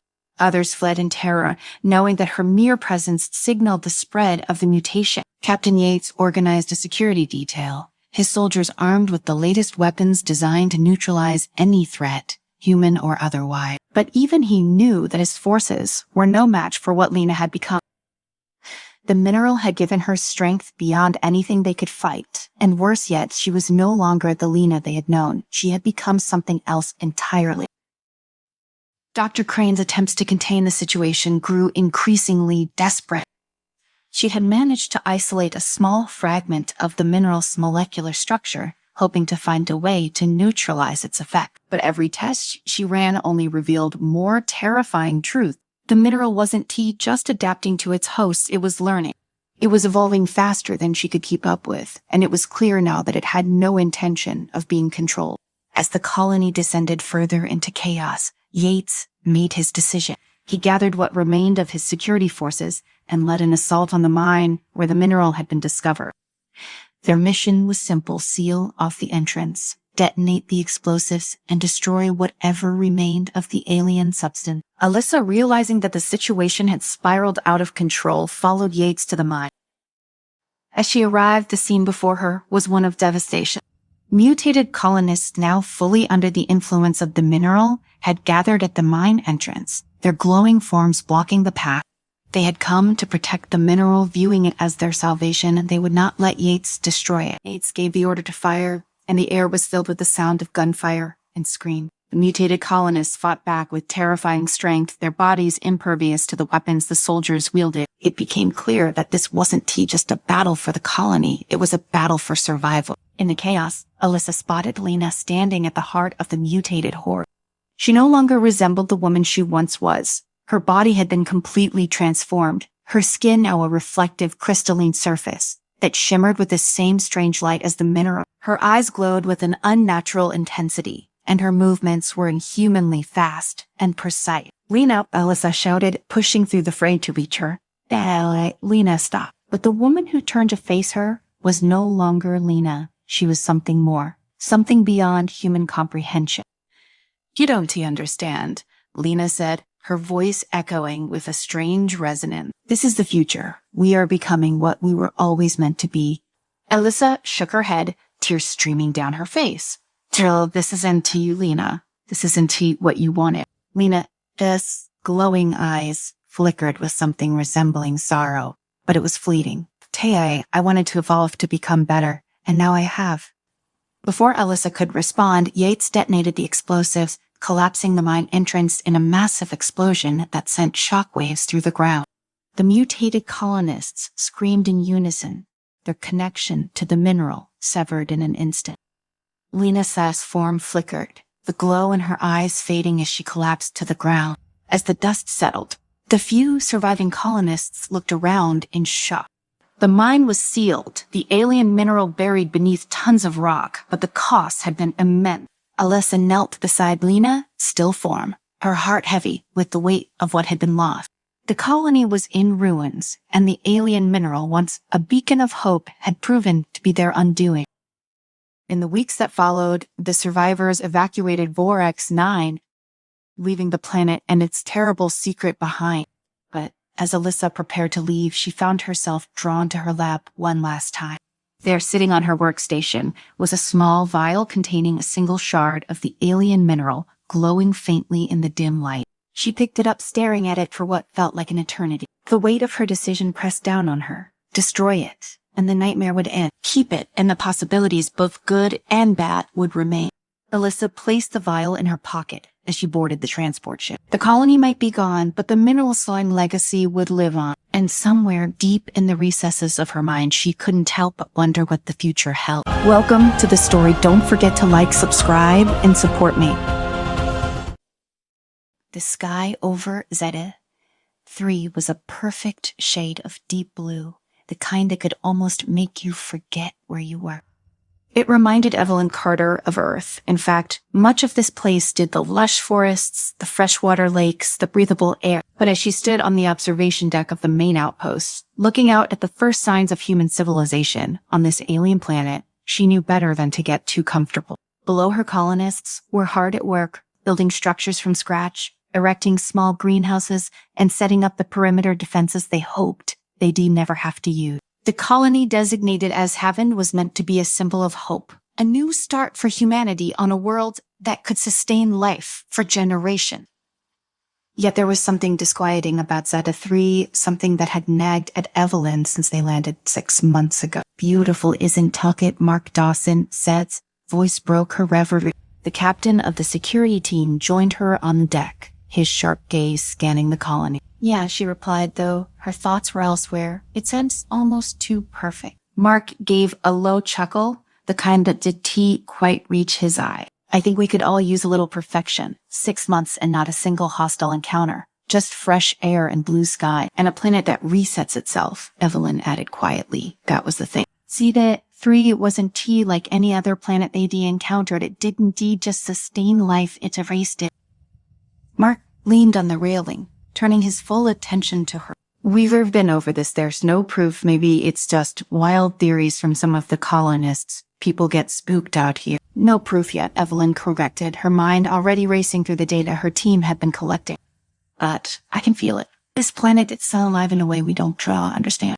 We need to figure out what's causing the resets before it sounds too late. Mark sighed, crossing his arms over his chest. You sound like Lucas. Evelyn smirked. Lucas isn't wrong. He just needs to learn a little patience. Lucas Mendez was the head engineer, a man whose talents for invention were as large as his ambition. He'd designed most of the colony's infrastructure, and while he was brilliant, he wasn't one to sit idly by when things started going wrong. Lately, he'd been working around the clock, trying to develop a way to protect the colony from whatever strange force might be lurking beneath the surface of Zeta 3. Mark straightened, looking down at the colony with the soldier as practiced eye. Well, until we know for sure, we'll keep doing what we were doing. Progress doesn't stop because we're scared of the dark. Evelyn did respond immediately. She couldn't shake the growing sense of urgency, the feeling that time was running out. If the planet was resetting itself, erasing any sign of their existence, they needed to find out why, and soon.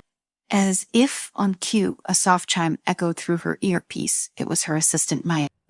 Dr. Carter, we were picking up some strange readings from the North Quadrant. It looks like there was a brief crackle of static before Maya's voice returned, more urgent. You should come down here. Evelyn exchanged a glance with Mark before heading inside. I'll be in the lab, she said over her shoulder. Something tells me we were about to get some answer. By the time Evelyn reached the research lab, the atmosphere inside had shifted. Her team was huddled around the central console, staring intently at a series of holographic displays. The air was thick with tension. What is it? She asked, moving quickly to Maya's side. The younger woman gestured to the screen in front of her, where a series of pulsating lines indicated some kind of disturbance. We were detecting a surge in energy from the planet's core, Maya explained, her voice tight. It sounds like nothing we've seen before. The reading started about an hour ago, and they're rebuilding fast. Evelyn's brow furrowed as she studied the data. The patterns were familiar, but only vaguely. It reminded her of seismic activity back on Earth, but this was far more complex, almost like the planet was responding. Any sign of physical changes? She asked, though. She already knew the answer. Maya shook her head. Not yet, but if the energy keeps increasing, it's only a matter of time. Evelyn's mind raced. Get Lucas in here, she ordered. We need to find out what's causing this. As Maya relayed the message, Evelyn moved to the console and began running a series of simulations. The planet's ecosystem was stable, yet beneath the surface, something was stirring. The energy surges were erratic but powerful like ripples in a pond. If her hypothesis was correct, they were on the verge of witnessing the planet send first reset since their arrival. The thought sent a chill down her spine. Lucas arrived not long after, his expression grim. He was a wiry man with sharp features and an intensity that never seemed to waver. His eyes flicked between the monitors, his mind already working through possible solutions. "I've just been running the numbers," he said, without preamble. "If these energy surges are what I think they are, we're looking at a reset within the next 24 hours. Evelyn felt her stomach drop. "That's it."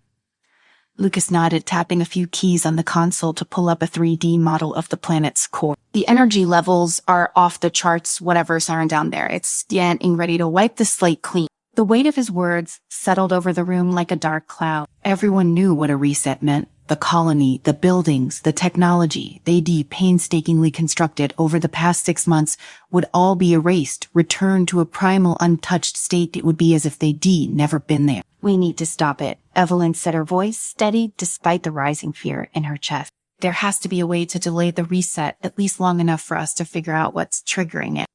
Lucas shook his head. "You can delay a natural process like this. The planet's been doing this for millennia. We're just the latest in a long line of civilizations to try and make a mark here."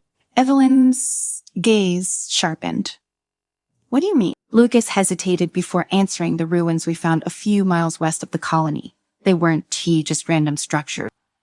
I've just been studying them, and they were older than anything we've ever seen.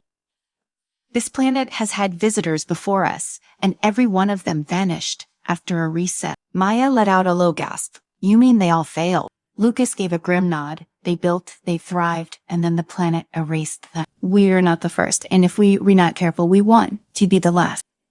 The team worked through the night, their efforts fueled by the growing sense of dread that hung over the colony.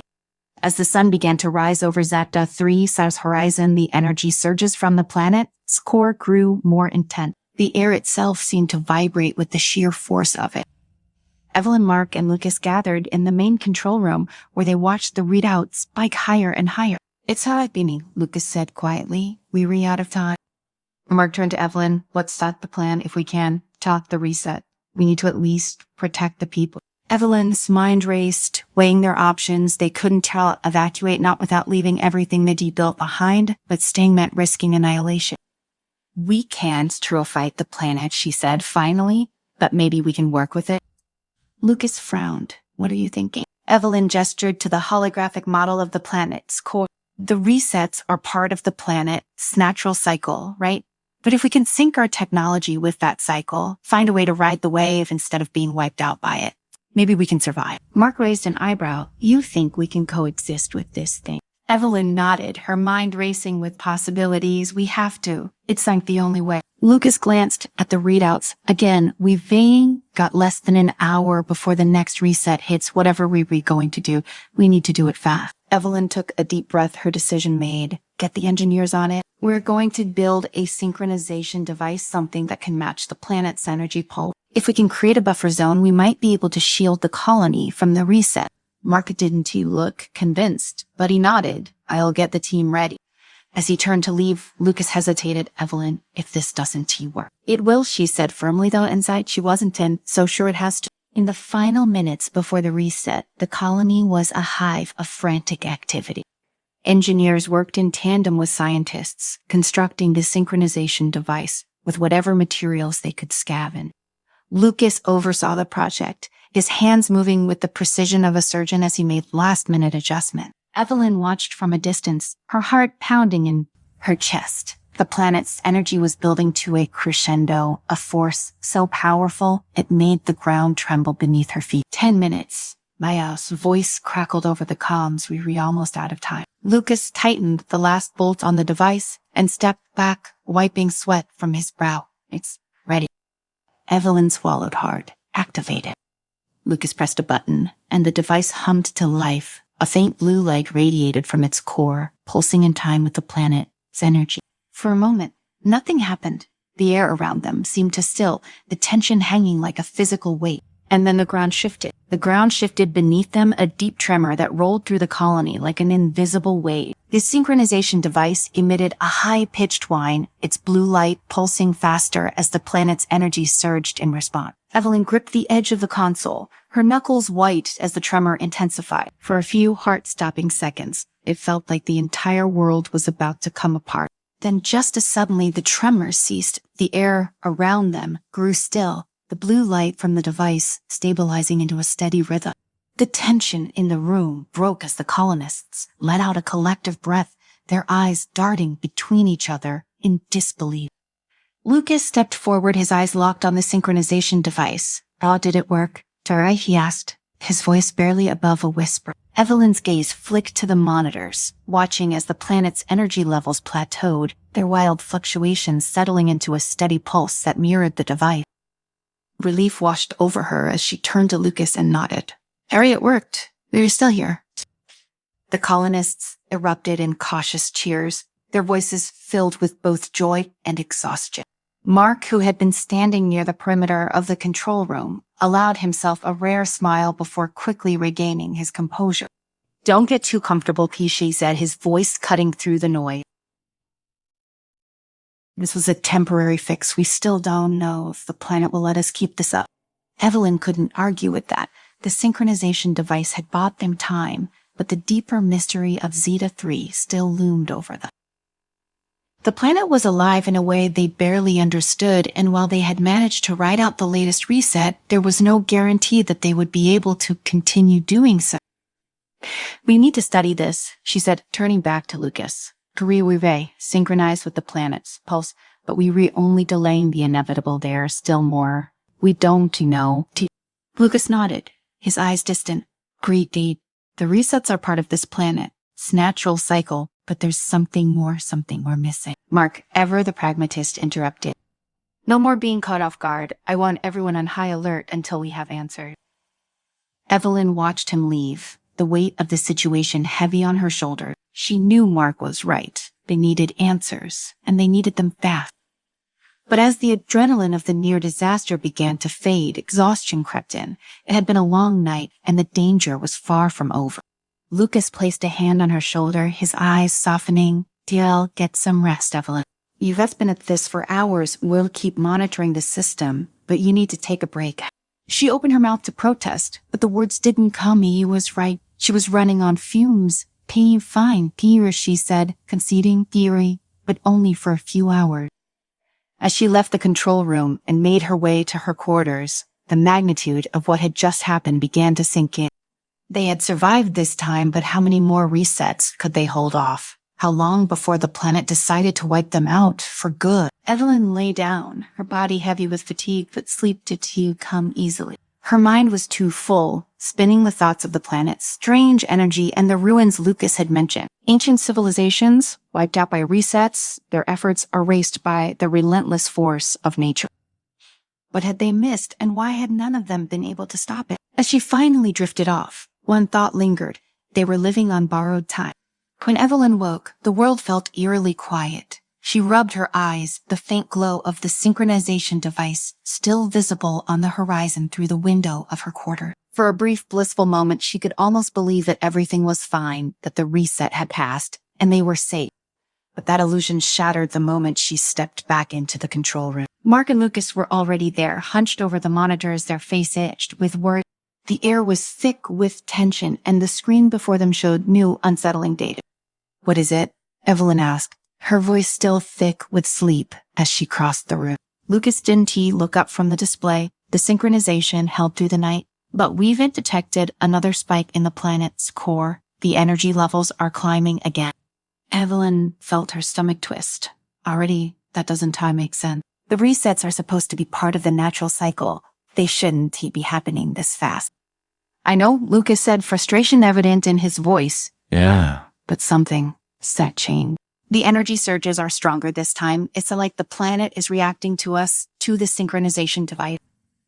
Mark folded his arms, his face grim. Maybe the planet doesn't like what we did. Maybe it sees us as a threat.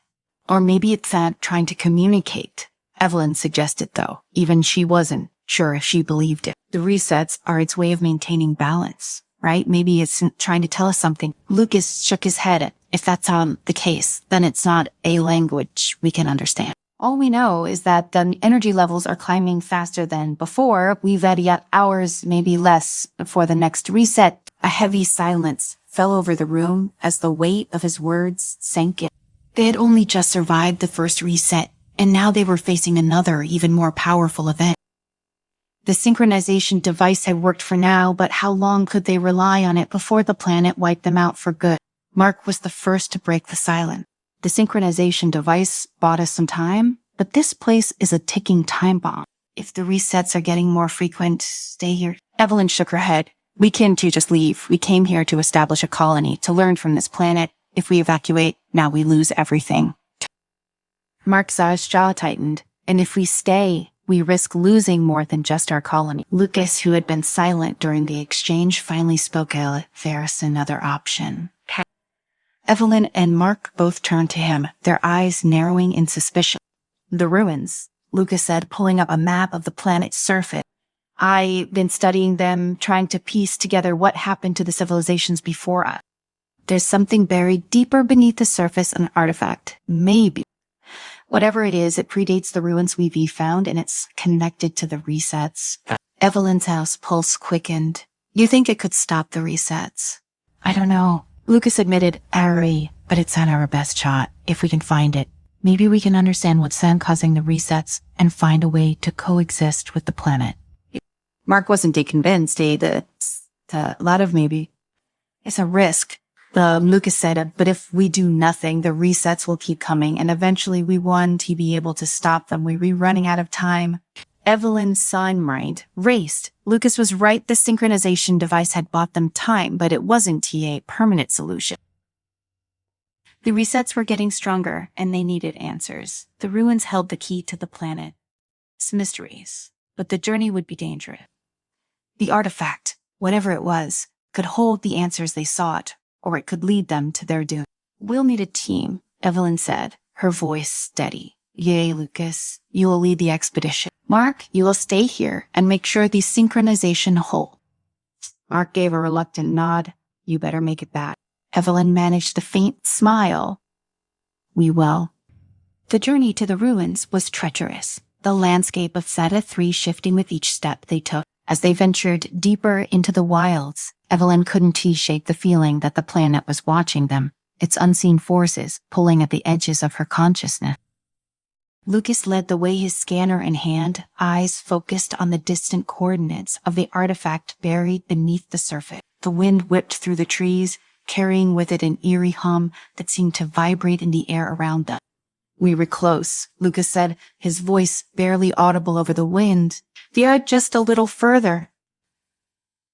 Evelyn's heart raced as they crested a ridge. And there in the valley below were the ruins. They were unlike anything she had ever seen, ancient structures carved from stone, their surfaces etched with symbols that glowed faintly in the fading light. At the center of the ruins was a massive circular structure, its walls pulsing with energy. The artifact that Senate said, his voice filled with awe. We found that. But as they descended into the valley, the ground began to tremble beneath their feet. The air grew heavy with static. The planet's energy surging around them, growing stronger with every step. Evelyn's soul quickened. We need to move. They reached the artifact just as the tremors intensified, the air vibrating with the force of the planet's fury. Lucas dropped to his knees, pulling out his tools as he began to work on the artifact, his hands moving with frantic precision. But as the ground shook beneath them and the sky darkened with the threat of another reset, Evelyn knew they were running out of time. The planet was awakening.